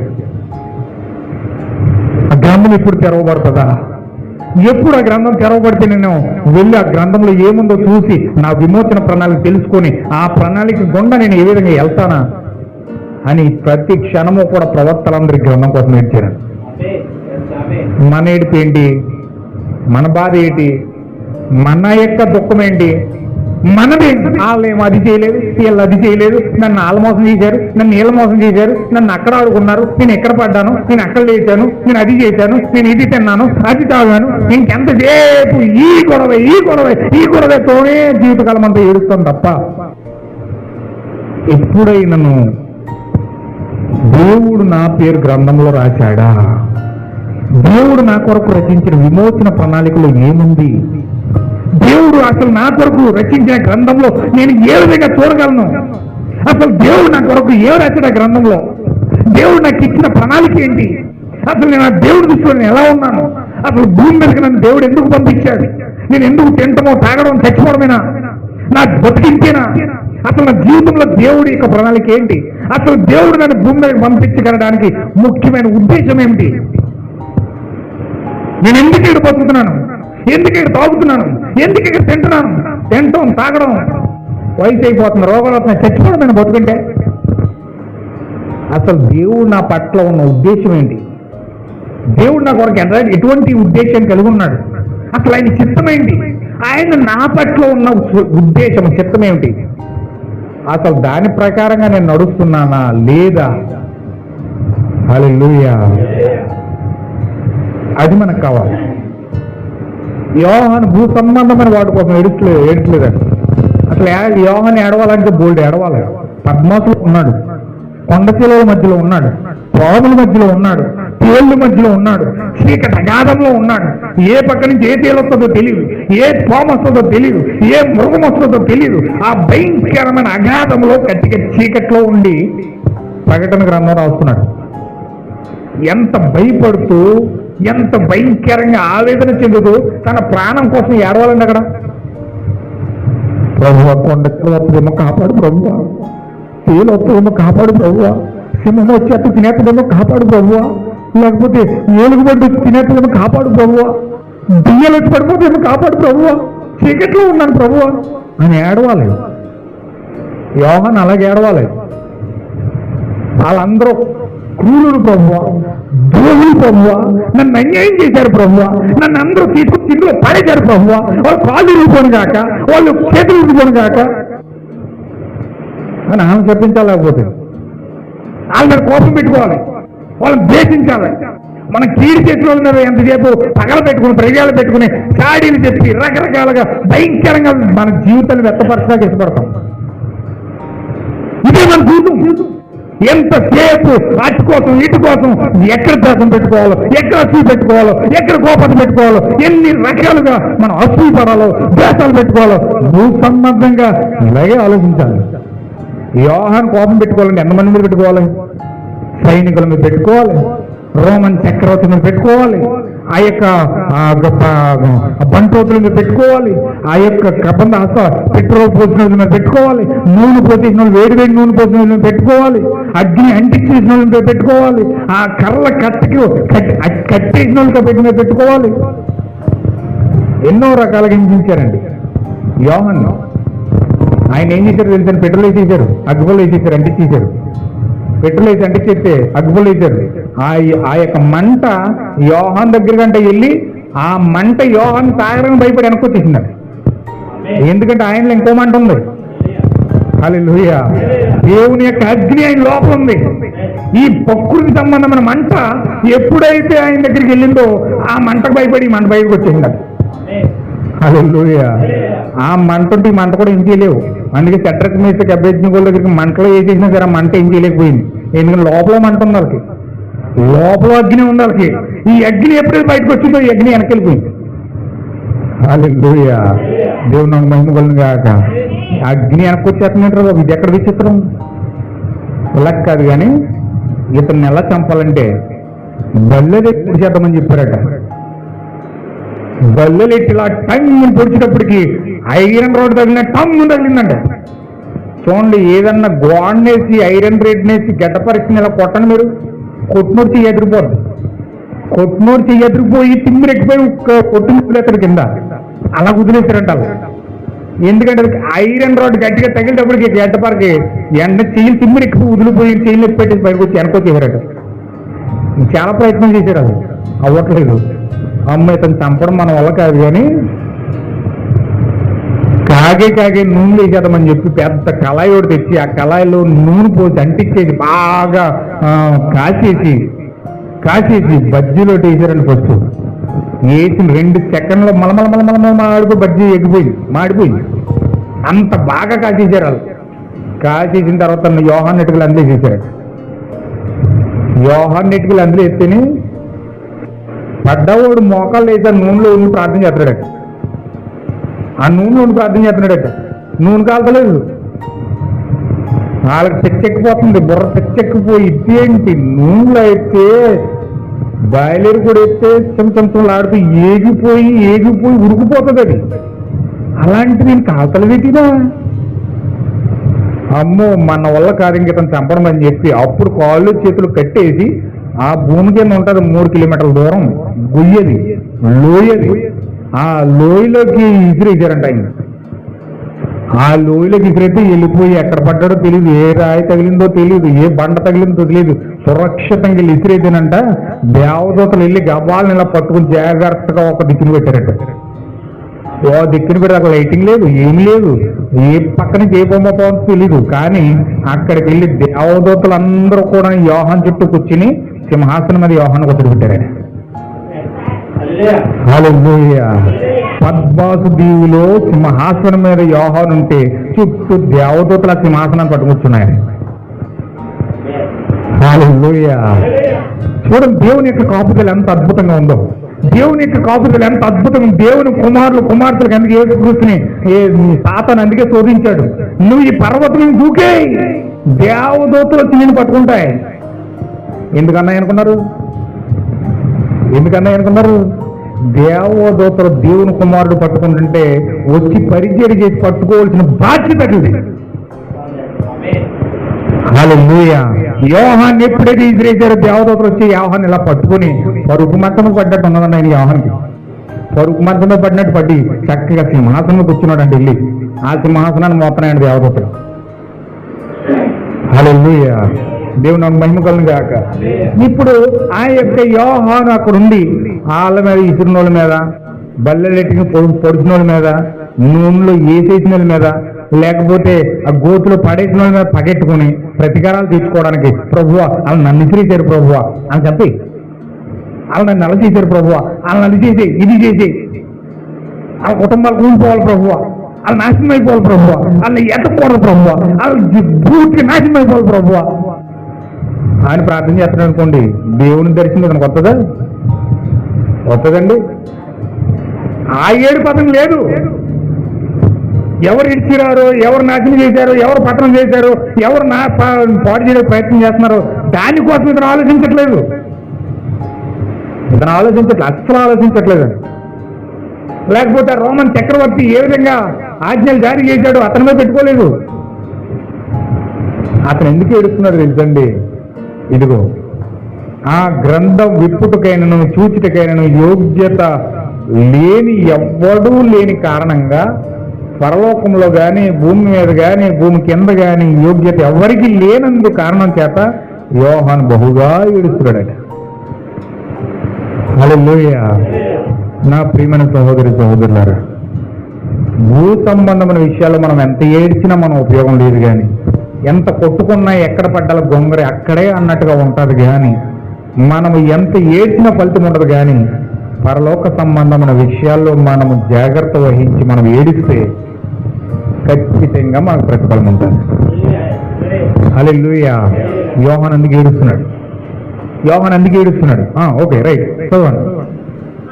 ఆ పెద్దల్లో ఒకడు ఇలా చెప్తున్నాడు, ఏడవకు యోహాను, ఓ యోహాను ఏడవద్దు, ఎందుకు ఏడుస్తున్నావు, ఎందుకు దుఃఖిస్తున్నావు, నీ ఏడుపుకు గల కారణం ఏంటి ఇక్కడ నీకు స్పష్టమవుతుంది.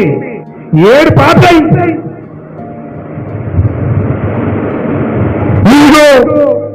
దావీదుకు చిగురైన యూదా గోత్రపు సింహము 7 ముద్రలు తీసే గ్రంథాన్ని విప్పుటకై జయము పొందినని నాతో చెప్పెను. దేవుని మహిమ కలుగును గాక. హల్లెలూయా.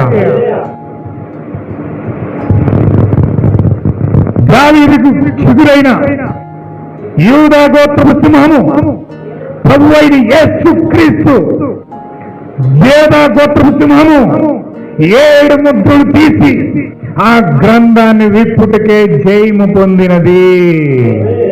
హల్లెలూయా, ఆమేన్. ఇప్పుడు ఎవరు యోగ్యులు కాదు, భూమి మీద దావీదు యోగ్యుడు కాదు, అబ్రహాము యోగ్యుడు కాదు, యేసేలు యోగ్యుడు కాదు. ఎవరు పరిశుద్ధ ప్రవర్తనకే యోగ్యత లేకపోతే ఇక భూమి మీద ఉండే డినామినేషన్ సంఘాలు స్థాపించి అడుక్కొని ప్రజల మీద దోచుకొని రకరకాలుగా సంస్థలు చేసిన ఈ యొక్క దొంగ బిషప్లకి, దొంగ పాస్టర్లకి ఎక్కడ అధికారం? హల్లెలూయా. ఒకవేళ నీవు పాపంలో ఉండి, శాపంలో ఉండి, వాక్య ప్రకారం నడవకుండా, వాక్య ప్రకారం జీవించకుండా, ఒకవేళ ఇష్టానుసారంగా బతుకుతూ దేవుడు కావాలని కోరుకుంటే నీకెక్కడ గ్రంథం తెరవబడుతుంది? హల్లెలూయా. ఏదో పాస్టర్ గారు చెప్పిన 4 మాటలని, ఏదో బాప్తిజం పొంది, ఏదో 4 మాటలు బైబిల్ చదివేసి నీ పనులు నువ్వు చూసుకుంటూ ఉంటే నీ గ్రంథం తెరవబడుతుందా? నీ జీవితం మారుతుందా? నీ జీవితం మారాలంటే గ్రంథం తెరవబడాలి. నీ జీవితం మారాలంటే అసలైన నీ జీవితం ఏంటో తెలుసుకోవాలి. నీ నామమును బయలుపరచాలి, నీ జీవం బయలుపరచబడాలి. అప్పుడు నీ మార్పు స్టార్ట్ అవుతుంది. అసలు నీ మార్పు స్టార్ట్ అవ్వాలంటే గ్రంథం తెరవబడాలి. మరి సాదా సీదాగా ఏదో 4 తెరవాల మీద పప్పలు ఉండి, ఏదో బాప్తిజం పొంది, ఏదో పేజీ బుక్ చదివి, ఏదో చిన్న ప్రార్థన చేస్తే నీకు గ్రంథం తెరవబడిపోద్దా? చెప్పండి. తెరవబడినే తెరవబడదు. అరే నేను వర్తమానం నమ్మాను, అరే నేను వాక్యం నమ్మాను, అయ్యే నేను ఇలా యేసుకృష్ణ బాప్తిజం పొందేశాను అనుకుంటున్నావు. పర్లోకం వెళ్ళిపోతావు అనుకుంటున్నావా? లేదు, వెళ్ళవు. నువ్వు వెళ్ళాలంటే గ్రంథం తెరవబడాలి. గ్రంథం తెరవబడకుండా పరలోకం లేదు. గ్రంథం తెరవబడాలంటే, గ్రంథం తెరవబడడం అంటే ఇందులో వాక్య శరీరం ఉన్నది, ఇందులో నీ తీయోపని ఉన్నది, ఇందులో నీ స్వాస్థ్యం ఉన్నది, ఇందులో నీ జీవం ఉన్నది, ఇందులో నీ బలం ఉన్నది, ఇందులో నీ పేరున్నది. హల్లెలూయా. మరి ఇవన్నీ నీ తెలియకుండా నువ్వు ఎలాగా విమోచించబడతావు? ఏ విధంగా నువ్వు రక్షించబడి చక్కగా తీయోపని పొందుకుని ఏ విధంగా నీ ప్రత్యక్షం అవ్వకపోతే, గ్రంథము తెరవబడకపోతే ఏ విధంగా నువ్వు పరలోకం వెళ్తావు? పరలోకం అంటే అంత ఈజీయా? భూమి మీద ఇష్టానుసారంగా జీవించి రండి నానైనా నువ్వు ఎలాగైతే బతికేసాలని నేను పరలోకం ఇచ్చేస్తాను రా అంటాడు దేవుడు? లేదు సార్, ఖచ్చితంగా గ్రంథం తెరవబడాలి. ఆ గ్రంథం తెరవబడాలని పని కట్టుకుని ఏడుస్తున్నాడు ఇక్కడ యోహాను. యోహాను ఇంత గ్రంథం రాసి నూనెలో వేసిన కాలేదు. ఏమండి, నూనెలో వేసిన కాలేదు, కొయ్యి కట్టి అగ్ని వెలిగించినా కాలేదు, పద్మాసులు వేసినా పడలేదు, చక్కగా దూతలు కాపాడే. అయినా సరే పరలోకం లేదానికి, అయినా సరే పరలోకం లేదానికి. పరలోకం వెళ్ళాలంటే గ్రంథం తెరవబడాలి. అందుకే ఏడుస్తున్నాడే. హల్లెలూయా. అలాంటి ఆ శంకరం పూనుకుని అలాంటి కఠోరమైన విశ్వాసాన్ని బయలుపరిచి చెక్కల మీద అంటించిన అగ్ని వెనక్కొచ్చే అంత విశ్వాసాన్ని అతను కనుపరిచిన అతనికి పరలోకం లేకపోతే మరి సాదా సీదాగా ఏదో చేశామా, తిందామా, వెళ్ళామా, వచ్చామా అన్న సాదా సీదా భక్తి చేస్తే నువ్వు పరలోకం వెళ్ళిపోతావా? చెప్పండి. యోహానుకు లేని అదృశ్యం, అబ్రహాముకు లేనిది, దావీదుకు లేనిది, యేసుకేలు లేనిది, బైబిల్ ఉన్న ప్రవర్తనందరికీ లేని ఆ యోగ్యత నీకు ఎలా వస్తుంది? హల్లెలూయా. చెప్పండి ఒకసారి, ఆలోచించండి ఒకసారి. బైబిల్ యొక్క పెద్ద పెద్ద ప్రవర్తకులు లేని యొక్క గ్రంథము తెరవబడితేనే వాళ్ళకి విమోచన దొరుకుతుంది. దానికోసమే వాళ్ళు ఎదురు చూసి చనిపోయారు. ఈరోజు గ్రంథం తెరవబడాలని ఏడుస్తున్నాడు యోహాను. ఎందుకంటే యోహాను భయంకరమైన విశ్వాసాన్ని కనుపరిచిన వ్యక్తి. అలాంటి వ్యక్తికి దేవుడు దర్శనాలు చూశాడు. సాక్షాత్తు దీప స్తంభాల మధ్యలో యేసుక్రీస్తుని చూశాడు, సంఘకాలాలు చూశాడు, తెగుళ్ళు చూశాడు, యుద్ధాలు చూశాడు. ప్రకటన గ్రంథం అంతా మొత్తం రచించాడు. యుద్ధాలు చూశాడు, 3 కప్పలు చూశాడు, మహావేక్షను చూశాడు, వధువులు చూశాడు, ఎత్తబడులు చూశాడు, 1000 ఏళ్ల పరిపాలన చూశాడు, కొత్త ఆకాశాన్ని, కొత్త భూమిని చూశాడు. ఎన్నో దర్శనాలు కలిగి ఉన్న వ్యక్తికి పరలోకం లేదండి. ఏమన్నా అర్థమవుతుందా?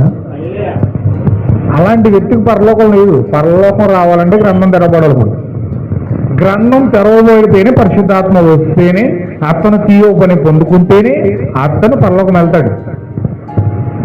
అందుకే పౌలు గారు అంత 14 పత్రికలు రాసి ఎంతో సేవ చేసి యేసుక్రీస్తు అయితే ఒక్కసారే 40 కొరడా దెబ్బలు తిన్నాడు. ఒకటే తక్కువ 40 కొరడా దెబ్బలు యేసుక్రీస్తు తిన్నాడు. కానీ పౌలు గారు ఎన్నిసార్లు తిన్నాడు తెలుసండి? 5 సార్లు తిన్నాడు. ఒకటే తక్కువ 40 కొరడా దెబ్బలు 5 సార్లు తిన్నాడు. 5 నాళ్ళు ఎంత ఏమండి? అంటే 200 కొరడా దెబ్బలు. 200 కొరడా దెబ్బలు తిన్నాడు. యేసుక్రీస్తు ప్రభు అయితే కేవలం 40 దెబ్బలు తిన్నాడు.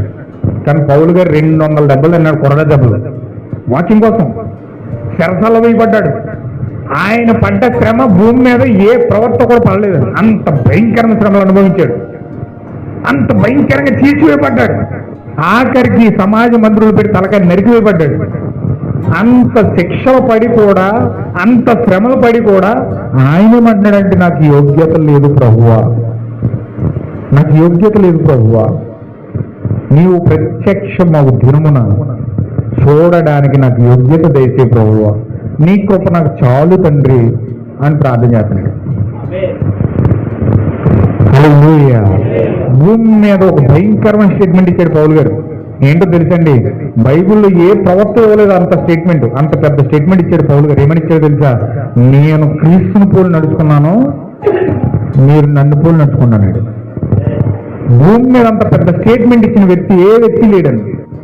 అంత పెద్ద స్టేట్మెంట్ ఇచ్చిన వ్యక్తి గ్రంథం విప్పడానికి యోగ్యత లేదు. నా ప్రియమైన సహోదరులు ఒకసారి ఆలోచించండి. ఈ గ్రంథానికి ఎంత వాల్యుబుల్ ఉందో చూడండి. ఈ గ్రంథానికి ఎంత కార్యాలు దేవుడు వెల్లడి చేశాడు చూడండి. ఎంత పకడ్బందీగా సెక్యూరిటీ ఏర్పాటు చేశాడు చూడండి. ఎంత పకడ్బందీగా దీన్ని సీలేశాడు చూడండి. ఇది యోధా గోత్రపు చిగురు, దావీదు చిగురును యోధా గోత్రపు సింహమైన ప్రభు అయిన యేసుక్రీస్తు తప్ప ఎవ్వరు కూడా ఇప్పడానికి యోగ్యత లేనే లేదు. హల్లెలూయా. దేవుడు నాకు మహిమకలుగును గాక. చదవండి. సింహాసనందును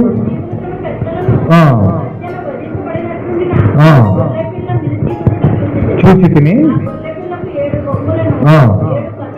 ఉండెను 7 ఆత్మలు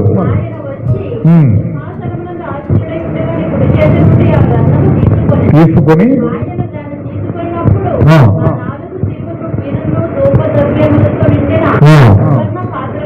సువర్ణ పాత్రను పట్టుకుని ఉన్న ఆ 24 పెద్దలను ఆ గొర్రెపిల్ల ఎదుట సాగిలపడి, ఆ పాత్రలు పరిశుద్ధమైన పాత్రలు, నీవు గ్రంథం తీసుకుంటాను ముద్రలు ఇప్పుడు యోగ్యుడవు, నీవు వధించబడిన వాడవై నీ రక్తమిచ్చి ప్రతి వంశంలోను, ఆయా భాషలు మాట్లాడేవారిలోను, ప్రతి ప్రజలోను, ప్రతి జనములోను దేవుని కొరకు మనుషులను కొని మా దేవునికి ఒక రాజ్యముగాను యాజకులను చేసి గనుక వారు భూలోకమందు క్రొత్త పాట పాడుదురు. హల్లెలూయా. ఇప్పుడు అదృశ్యమైన జనాంగం ప్రత్యక్షపరచబడతా ఉంది. ఆయన ఆయా భాషలు మాట్లాడే వారితోను, ప్రతి రాజ్యంలోను, ప్రతి దేశంలోను, భూమి మీద ప్రతి ఒక్క దేశంలోను దేవుని కొరకు ఒక రాజ్యమును స్థిరపరిచాడు, ఒక జనాంగాన్ని సిద్ధపరచుకున్నాడు, ఒక వంశాన్ని సిద్ధపరిచాడు. హల్లెలూయా. ఇప్పుడు వాళ్ళందరూ ఎప్పుడైతే గ్రంథం తెరవబట్ట చూసారో ఆయన ముందు సాగిలపడి వాళ్ళు ఏం చెప్తున్నారు తెలుసా? నీవు మా దేవుని కొరకు మనుషులను కొని మా దేవునికి వారిని ఒక రాజ్యమును యాజకులను చేసి గనుక వారు భూలోకమందు కొత్త పాట పాడుదురు అని చెప్పి వాళ్ళు నీ రక్తమిచ్చి ప్రతి వంశంలోను, ఆయా భాషలు మాట్లాడేవారిలోను, ప్రతి ప్రజలోను, ప్రతి జనంలోను దేవుని కొరకు మనుషులను కొని మా దేవునికి ఒక రాజ్యముగాను యాజకులుగాను చేశావు. హల్లెలూయా. అందుకే ప్రజలందరూ కూడా, ప్రవక్తలందరూ కూడా ఎన్నో మాటలు చెప్పారు కానీ, వాక్యాలు చెప్పారు కానీ, ప్రవచనాలు చెప్పారు కానీ ఎవరు ప్రజల కోసం రక్తం కార్చిన వ్యక్తి లేరు. హల్లెలూయా. నీ కోసం నా కోసం రక్తం కార్చింది ఎవరండి? ప్రభు అయిన యేసుక్రీస్తు అయి ఉన్నాడు. ఏ పాస్టర్ రక్తం కార్చలేదు, ఏ సంఘము రక్తం కార్చలేదు, ఏ బిషప్ రక్తం కార్చలేదు, ఏ మనిషి కూడా రక్తం కార్చలే. అయితే ఈరోజు మనుషులకు రక్తం కార్చినట్లుగా మనుషులకు బానిసలైపోయి ప్రజలు దేవుని యొక్క వాక్యం వదిలేశారు. మనుషులకు బానిసత్వం చేస్తూ, సిద్ధాంతాలకు బానిసత్వం చేస్తూ, రకరకాల కార్యాలకు బానిసత్వం చేస్తూ, తాగుడుకు, సినిమాలకు, ఎంటర్టైన్మెంట్లకు బానిసలైపోయి, రకరకాల కార్యాలకు బానిసలైపోయి దేవుని వాక్యాన్ని వదిలేశారు. అయితే ఆయా భాషలు మాట్లాడేవారిలోను, ఆయా వంశములోను దేవుడు తన కొరకు ఒక ప్రజలను ఏర్పాటు చేసుకున్నాడు. జగత్తుకు పునాది వేయబడక ముందే గ్రంథాన్ని ఏర్పాటు చేసుకుని ఒక విమోచన ప్రణాళికను ఏర్పాటు చేశాడు. ఇప్పుడు అక్కడ గ్రంథాన్ని ఓపెన్ చేశాడు. ఇప్పుడు జయించిన గొర్రెపిల్ల, వధించబడిన గొర్రెపిల్ల గ్రంథాన్ని ఓపెన్ చేసింది. ఇప్పుడు ఓపెన్ చేసిన గ్రంథంలో ఏమున్నారు? ఎవరున్నారు? దేవుని కొరకు ఏర్పాటు చేసిన ఒక రాజ్యం ఉంది. హల్లెలూయా. ఈ గ్రంథంలో ఎవరున్నారండి? ఎవరున్నారు? దేవుని కొరకు ఏర్పాటు చేయబడిన ఒక రాజ్యముగా ఉన్న యాజకులు ప్రత్యక్షపరచబడుతున్నారు. హల్లెలూయా. ఇందులో ఎవరున్నారు? రాజులు ఉన్నారు, యాజకులు ఉన్నారు. రాజులైన యాజక సమూహం ఉన్నది. ఇప్పుడు ఈ రాజులైన యాజక సమూహాన్ని దేవుడు జగత్తున్నది వేయబడక ముందే మరుగు చేశాడు, దాచిపెట్టాడు. ఇప్పుడు దాచబడిన మర్మాన్ని, ఆ మరుగు చేయబడిన మర్మాన్ని, అనాది కాల సంకల్పాన్ని దేవుడు ఆ యొక్క యూదా గోత్రపు సింహము ద్వారా, వధించబడిన గొర్రెపిల్ల ద్వారా ఈ గ్రంథాన్ని తెచ్చి దేవుడు దాన్ని బయలుపరుస్తూ ఉన్నాడు. హల్లెలూయా. ఇప్పుడు ఈ 4 జీవులు, 24 మంది పెద్దలు, సెరాపులు, కెరాపులు, ప్రవక్తలు, జ్ఞానులు అందరూ కూడా ఇందులో ఒక జ్ఞానాంగం ఉన్నది. హల్లెలూయా. ఇప్పుడు జనాంగం ఎవరు? ఎస్, జనాంగం ఉన్నది. ఇప్పుడు జనాంగం ఎవరు? నేను ఆ జనాంగంలో ఉన్నానా? నేను ఆ జనాంగంలో రాయబడ్డానా? అందులో నా పేరున్నదా? అందులో నాకు స్వాస్థ్యం ఉన్నదా? అందులో నాకు జీవం ఉన్నదా? అందులో నాకు విడుదల ఉన్నదా? అందులో నాకు విమోచన ఉన్నదా? ఎస్, తెలుసుకోవాలి. ఇప్పుడు హల్లెలూయా. దేవుడు నాకు మెనుకొని గాక. దేవుడు అద్భుతంగా ఇప్పుడు వాక్యం బయలుపరుస్తూ ఉన్నాడు. ఇప్పుడు వచ్చారు ప్రకటన 10లోకి వచ్చారు. ఇప్పుడు చూద్దాం, దీన్ని చదివి నేను ముగిస్తాను.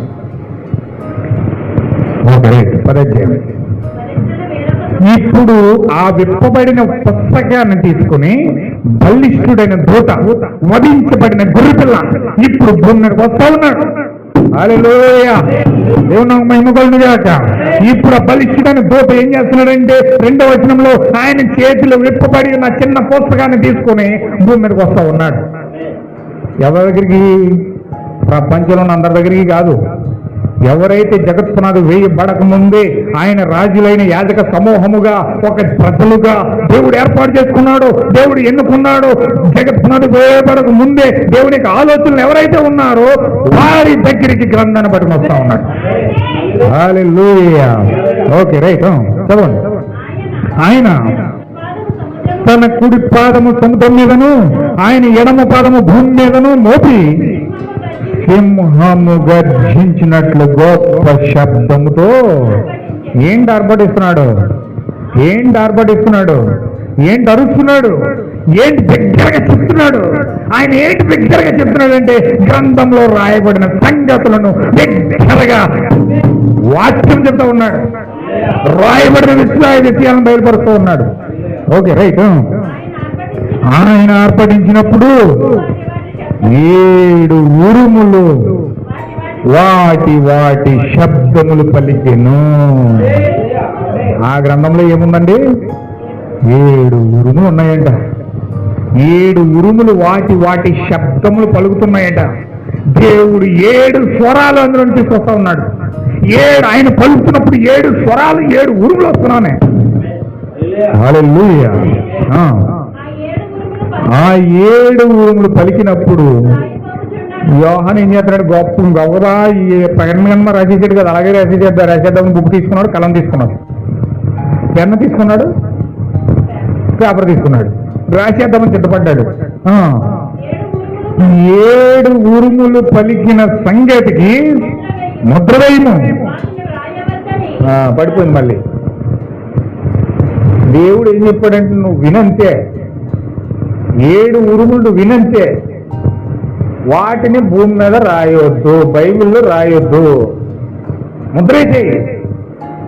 నేను పలికిన దాచబడిన మర్మం ఇది, నేను పలికిన దాచబడిన మర్మం ఇది. ఆది కాండం నుంచి దాచుకుంటూ వస్తా ఉన్నాను. నువ్వు రాసేద్దాం అనుకున్నావా? రాయొద్దు, దాచి ముద్రేసి రాయొద్దు. అప్పుడు ఆ యొక్క రాయొద్దు అనే స్వరమును పరలోకం నుండి యోహాను విన్నాడు. మరియు సముద్రం మీదను భూమి మీదను నిలిచి ఉండగా నేను చూచిన బలిష్ఠుడైన దూత తన కుడి చేయి ఆకాశము తట్టి ఎత్తి పరలోకమును అందులో ఉన్న వాటిని, భూమిని అందులో ఉన్న వాటిని, సముద్రమును అందులో ఉన్న వాటిని సృష్టించి యుగ యుగములు జీవించుచున్న వాని తోడు ఒట్టు పెట్టుకొని ఇక ఆలస్యముండదు. ఈ 7 ఉరుములు ఎక్కడి నుంచి బయలుపరచబడతాయంటే 7వ దూత పలుకు దినములలో. యోహాను కాదు రాసేది, దానియేలు కాదు రాసేది, ఆ ఏలియా కాదు చెప్పేది, అబ్రహాము కాదు చెప్పేది, ఇర్మియా కాదు చెప్పేది, ఏసేలు కాదు చెప్పేది. 7వ దూత ఈ యొక్క 7 ఉరుములు భూమి మీద బయలుపరుస్తుంది. హల్లెలూయా. 7వ దూత పలుకు దినములలో అతడు బూరవోతుపోతుండగా దేవుడు తన దాసులకు ప్రవక్తలకు తెలిపిన సువార్త ప్రకారము ముందు జ్ఞానమంతయు కూడా సమాప్తమవుతుంది, ప్రజలకు తెలియజేయబడుతుంది. హల్లెలూయా. దేవుని మహిమ కలుగుగాక. ఇదండి 7వ దూత రావడానికి ముఖ్యమైన ఉద్దేశం ఏంటంటే ప్రపంచము ప్రారంభం మొదలుకొని అనాది కాలం నుంచి దేవుడు దాచిన ఆ యొక్క మర్మము, దేవుడు ఏర్పాటు చేసిన యాజక సమూహాన్ని బయలుపరచడానికి, దేవుని కుమారులు కుమార్తెలను భూమి మీద ప్రత్యక్షపరచడానికి దేవుడు 7వ దూతను భూమి మీద బయలుపరుస్తూ ఉన్నాడు. హల్లెలూయా. అందుకే ప్రపంచమంతా ఒకటే, ప్రపంచ క్రైస్తవం అంతా ఒకటి, ఈ వర్తమానం ఒకటి. హల్లెలూయా. ప్రపంచ క్రిస్టియన్స్ అందరూ క్రిస్మస్ చేసుకుంటారు, ఈ గ్రంథంలో క్రిస్మస్ లేదు. ప్రపంచంలో క్రిస్టియన్స్ అందరూ 40 రోజులు భస్మ బుధవారాలు చేసుకుంటారు, ఈ గ్రంథంలో భస్మ బుధవారం లేదు. హల్లెలూయా. ప్రపంచం క్రిస్టియన్స్ అందరూ ఈస్టర్లు చేసుకుంటారు, ఈ గ్రంథంలో ఈస్టర్ లేదు. ఎందుకంటే నామకార్థ విశ్వాసులు, నామకార్థ సంఘాలు క్రిస్మస్లో, ఈస్టర్లో లెంట్లు చేసుకుంటాయి, కానీ దేవుని కుమారులు దేవుని కుమార ప్రత్యక్షతను పొందుకుంటారు. హల్లెలూయా. దేవుని కుమారులు ప్రత్యక్షత ఎప్పుడైతే నువ్వు పొందుకుంటావో అప్పుడు నీవు విమోచించబడతావు. ప్రభువా మేము క్రిస్మస్ చేసుకుంటాం, మాకు డేట్ సహాయం చేయి ప్రభువా. మేము ఈస్టర్ చేసుకుంటాం, మాకు డేట్ ఈ ప్రభువా. లేక మేము భస్మ బుధవారం చేసుకుంటాం, మాకు డేట్ ఈ ప్రభువా. లేకపోతే మేము క్రిస్మస్ పండగ చేసుకుంటాం ప్రభువా, బిర్యానీ పెట్టుకోవాలి, లేకపోతే ఆ అట్టుపళ్ళు పెట్టుకోవాలి, లేకపోతే ఫ్రూట్స్ పెట్టుకోవాలి, భోజనాలు పెట్టుకోవాలి, డబ్బులు సహాయం చేయి ప్రభువా అని అడవట్లేదు యోహాను. హల్లెలూయా. కొత్త సంవత్సరం మొత్తం కొత్త బట్టలు కొనుక్కోవాలి, డబ్బులు ఈ ప్రభువా అని యోహాను ప్రార్థన చేయట్లేదు. హల్లెలూయా. భస్మ బుధవారం చేయడు ప్రభువా, బలిపీఠం దగ్గరికి 40 రోజులు ఏడుస్తారు ప్రభు నీ కోసం అని అడగట్లేదు యోహాను. హల్లెలూయా. యోహాను ఎందుకు ఏడుస్తున్నాడు? నా గ్రంథంలో పేరు చూపించు ప్రభువా, ఈ గ్రంథంలో నాకు గ్రంథం తెరవబడాలి ప్రభువా, నా విమోచన నేను చూసుకోవాలి ప్రభువా, నాకు జీవం తెరవబడాలి ప్రభువా, ఇందులో నా స్వాస్థ్యం ఉంది, నేను ఒక యాజకుడిగా ఉన్నాను, నేను ఒక రాజుగా ఉన్నాను, నా స్థానాన్ని గుర్తించాలి ప్రభువా, నా ప్లేస్మెంట్ నాకు తెలియాలి, నా జీవం నాకు ప్రత్యక్షపరచబడాలి, నాకు తెలియజే ప్రభు అని ఏడుస్తున్నాడు. హల్లెలూయా. ఒక రాజు, ప్రపంచాన్ని ఏలే రాజు సాదా సీదాగా నటించి క్రిస్మస్లు చేసుకుంటాడండి? ఏమండి? ఒక ప్రపంచాన్ని వెళ్ళి రాజు అక్కడికి వచ్చి ఏడుస్తాడు 40 రోజులు కోసం 19 వారాల కోసం. ప్రపంచాన్ని వెళ్ళి రాజు ఈ యొక్క లింటి దినాలు చేసుకుంటూ కాలం గడిపెట్టాడా? ఈరోజు క్రైస్తవం ఎంత భయంకరమైపోయిందంటే దేనికోసం ఏడవాలో దాన్ని పక్కన పెట్టేసి అనవసరమైన దానికోసం ఏడవడానికి ప్రజలు ప్రయత్నం చేస్తూ ఉన్నారు. అయితే నా ప్రియమైన సహోదరులారా, అందుకే లోకాసు వార్త 7వ అధ్యాయంలో మనం చదువాం. ఆ పాపాత్మురైన స్త్రీ ఆమె దేనికోసం ఏడుస్తుంది? కన్నీరు కరుస్తుంది, పాదాలు కడుగుతుంది, తన కన్నీటితో పాదాలన్నీ కడిగేస్తుంది. ఆ కన్నీటితో శుభ్రంగా అత్తరు పోస్తూ ఉంది, తన తల వెంట్రుకలతో శుభ్రంగా పాదాలు కడుగుతుంది. ఆ కూర్చున్నది ఎవరో తెలుసా? పుస్తకమై ఉన్నది. హల్లెలూయా! ఆ పుస్తకమే అక్కడ కూర్చుంది. ఆ పుస్తకం అక్కడ కూర్చుంటే ఆ పుస్తకాన్ని కన్నీటితో కడుగుతుంది, కన్నీటితో చదువుతుంది. అమ్మో, నా పేరు ఇక్కడ రాశాడు దేవుడు, నా జీవ గ్రంథంలో, నా గొర్రెపిల్లకి జీవనం నా పేరుంది, అక్కడ నా స్వాస్థ్యం ఉంది, ఇందులో నా యొక్క జీవాన్ని బయలుపరుస్తున్నాడు దేవుడు, నా పాపానికి ప్రాయశ్చిత్తం ఇస్తున్నాడు దేవుడు. నేను చేసిన వ్యభిచారాన్ని, నేను చేసిన అబద్ధాన్ని, నేను చేసిన మోసాన్ని, నేను చేసిన భయంకరమైన కార్యాలన్నిటినీ దేవుడు తన రక్తంతో కడిగేస్తున్నాడు. ఇక్కడ నా ప్రభువా, నా ప్రభువా, నా ప్రభువా, నా స్వాస్థ్యం ఇచ్చావు తండ్రి, నాకు విమోచన ఇచ్చావు ప్రభువా, నీ రక్తంతో నా పాపమునన్నిటిని కడుగుతున్నావు ప్రభువా, నాకు సమాధిలో నుంచి బయటకు తీసుకొస్తున్నావు ప్రభువా, నన్ను వధువుగా చేసావు ప్రభువా, నన్ను ఏర్పాటు చేసుకున్నావు ప్రభువా, భూమికి పునాదులు వేయబడక ముందే దేవా నన్ను నీ పేరు నీ గ్రంథంలో రాసావు ప్రభువా. ఇప్పుడు ఆ గ్రంథంలో చూసుకుంటా ఉన్నాను. నన్ను క్షమించు ప్రభువా, నా కోసం విమోచన ప్రణాళికలో రక్తం ఖర్చడానికి వచ్చావు, నా కోసం విమోచన ప్రణాళికలో సమాధిలోకి వెళ్ళి బయటకు వస్తూ ఉన్నావు. ఇప్పుడు ఈ సమాధి యొక్క కార్యక్రమానికి నేను అత్తరిపోతా ఉన్నాను ప్రభువా. ఎందుకంటే అది నా కోసం, నా విమోచన ఇవ్వడం కోసం, నా స్వాస్థ్యాన్ని ఇవ్వడం కోసం, నన్ను సమాధిలోని బయటికి తీసుకురావడం కోసం, నన్ను పరలోకంలో వధువుగా నీ సింహాసనం మీద కూర్చుండబెట్టుకోవడం కోసం, నీ పక్కనే నన్ను కూర్చోబెట్టుకుని నీ స్థానం నాకు ఇవ్వడం కోసం, నా యొక్క స్వాస్థ్యం అంతయు, నా పాపమంతయు నీ మీద పోసుకుని నీ స్థానం నాకు ఇచ్చావు, నా స్థానాన్ని నీ తీసుకున్నావు ప్రభువా. నా పాప భారమంతా నువ్వు మోసుకుని వెళ్ళావు, నీ రాజరికాన్ని నాకు ఇచ్చావు. హల్లెలూయా! పశ్చాత్తాపడుతూ కన్నీటితో ఆ పాదాలు కడిగేస్తా ఉంది, కన్నీటితో ఆ పాదాలు తుడిచేస్తా ఉంది.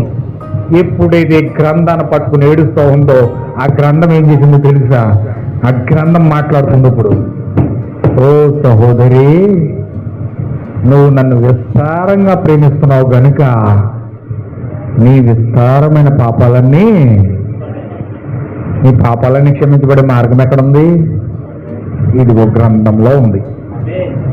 ఈ గ్రంథాన్ని కన్నీటితో చదువుతున్నప్పుడు నీ పాపాలు క్షమించబడతాయి. చూసావు? ఈ గ్రంథాన్ని నువ్వు ఎప్పుడైతే అందులో ఉన్న నీ స్వాస్థ్యాన్ని చూసుకుని ఏడుస్తూ, నా ప్రభువా నువ్వు నా కొరకు ఎంత త్యాగం చేశావా, నా పేరు గ్రంథంలో రాశావా, నా జీవితం గ్రంథంలో ఉన్నదా, నా స్వాస్థ్యం గ్రంథంలో ఉన్నదా, నా విమోచన గ్రంథంలో ఉన్నదా, నా పేరు ఇందులో ఉన్నదా? నువ్వు ఎప్పుడైతే ఆ గ్రంథాన్ని తీసి నీ యొక్క జీవితాన్ని అందులో చూసుకున్నావు, కన్నీరు కారుస్తున్నావు, ఏడుస్తూ దాన్ని చదువుతున్నావు, పశ్చాత్తాపడుతున్నావు, అప్పుడు నీ పాప క్షమాపణ అంతయు కూడా క్షమించబడతావు. నా ప్రియమైన సహోదరి, నీ పాపాలు ఏ పాస్టర్ తీయడు, నీ పాపాలు ఏ పాస్టర్ తీయడు, ఏ సంఘము తీయదు, ఏ మనిషి తీయలేడు.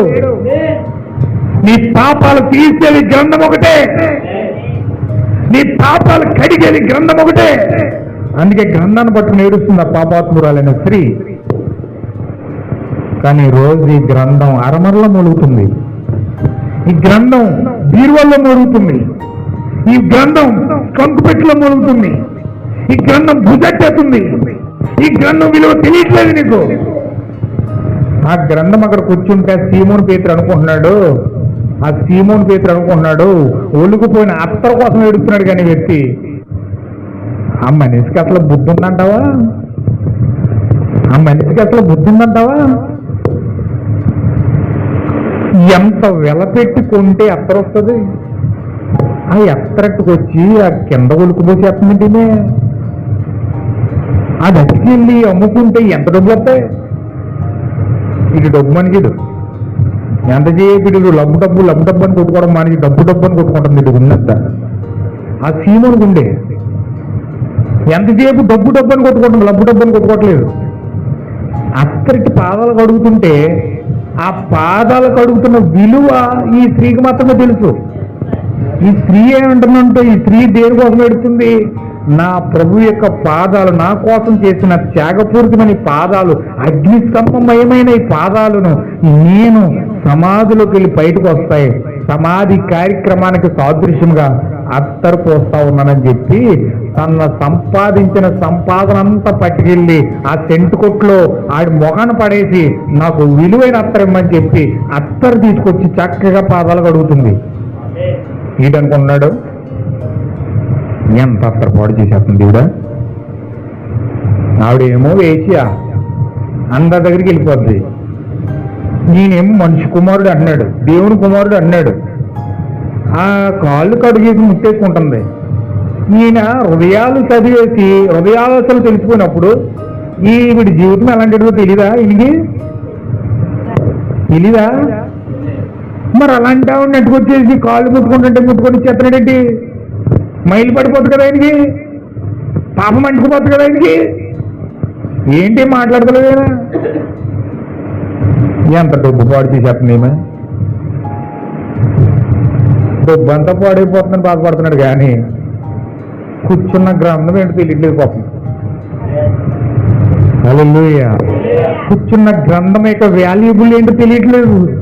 పాపాలు క్షమించే మార్గం ఇందులో ఉన్నదని తెలియట్లేదు. పుస్తకమా 100 రూపాయలు పిండి చెప్పి చెప్పలే. ఆ గ్రంథం విలువ అర్థం కాలేదు అతనికి. ఆ పుస్తకం విలువ తెలియట్లేదు ఆయనకి. అందులో స్వాస్యం ఉందని, అందులో విడుదల ఉందని, అందులో విమోచన ఉందని, అందులో పాప క్షమాపణ ఉన్నదని, అందులో మారు మనసు ఉందని, అందులో నీతీకరణ ఉందని, అందులో శుద్ధీకరణ ఉందని, అందులో పరిశుద్ధాత్మ ఉందని, అందులో తీయోపని ఉన్నదని, అందులో దేవుని యొక్క జీవం ఉన్నదని, అందులో ఆయన పేరున్నదని ఆ సీమోనికి తెలియలేదు పాపం. ఈరోజు కొన్ని లక్షల మంది సీమోన్లు ఉన్నారు అలాగా. ఈ గ్రంథం విలువ తెలియక ఈ గ్రంథాన్ని పట్టుకుని ఏం చేస్తున్నారు తెలుసండి? డబ్బు కమ్ముకుంటున్నారు. నీకు ప్రార్థన చేస్తే, నేను ప్రార్థన చేస్తే దెయ్యం పోతుందిరా, 100 రూపాయలు కానుకట్టినరా, నా సంఘానికి రా 7 వారాలు వస్తే నీ దెయ్యం ఒక వదలగొట్టేస్తాను నేను. 1 వారం కాదు, 2 వారాలు కాదు, 7 వారాలు వస్తే సంఘంలో దెయ్యం నిలగొట్టేస్తాను నేను. ఇక కొబ్బరి నూనె వేసి ప్రార్థన చేసిన దెయ్యం వెళ్ళిపోద్ది అంతే. దానికి ఏం చేయాలి తెలుసా? 7 వారాలు నగలవాలి నాకు. 7 వారాలు నగలవ్వాలి, 7 వారాలు రావాలి. లేకపోతే చర్చిలో ఉన్న వాళ్ళందరికీ భోజనం పెట్టాలి. లేకపోతే నువ్వు అది చెయ్యాలి, ఇది చెయ్యాలి. మనుషుల్ని ఏం చేస్తున్నారంటే బైబిల్ అమ్ముకుని వ్యాపారం చేస్తూ దీన్ని ఏం చేస్తున్నారంటే వ్యాపార గ్రంథంగా మార్చేసి పాటలు బతికేస్తున్నారు. హల్లెలూయా. ఇది వ్యాపార గ్రంథం కాదు నాయన. ఇందులోనే స్వాస్యం ఉంది, ఇందులో నీ విడుదల ఉంది, ఇందులో నీ పేరుంది, ఇందులో నీ జీవం ఉంది, ఇందులో నీ యొక్క స్వాస్థ్యం ఉంది, ఇందులో నీ పని ఉన్నది. దాన్ని పొందుకోవడం అనేడు వ్యక్తి డబ్బు ఎందుకు ఉపయోగపడుతుందంటే డబ్బు సంపాదించుకోవడం బాగా ఉపయోగపడుతుంది. హల్లెలూయా. నా ప్రియమైన సహోదరులారా, ఒకసారి ఆలోచించండి. నేను వ్యర్థంగా కిటికీల్లోనో మూలల్లోనో వాటిల్లోనో పెట్టేసి పాడు చేయకండి.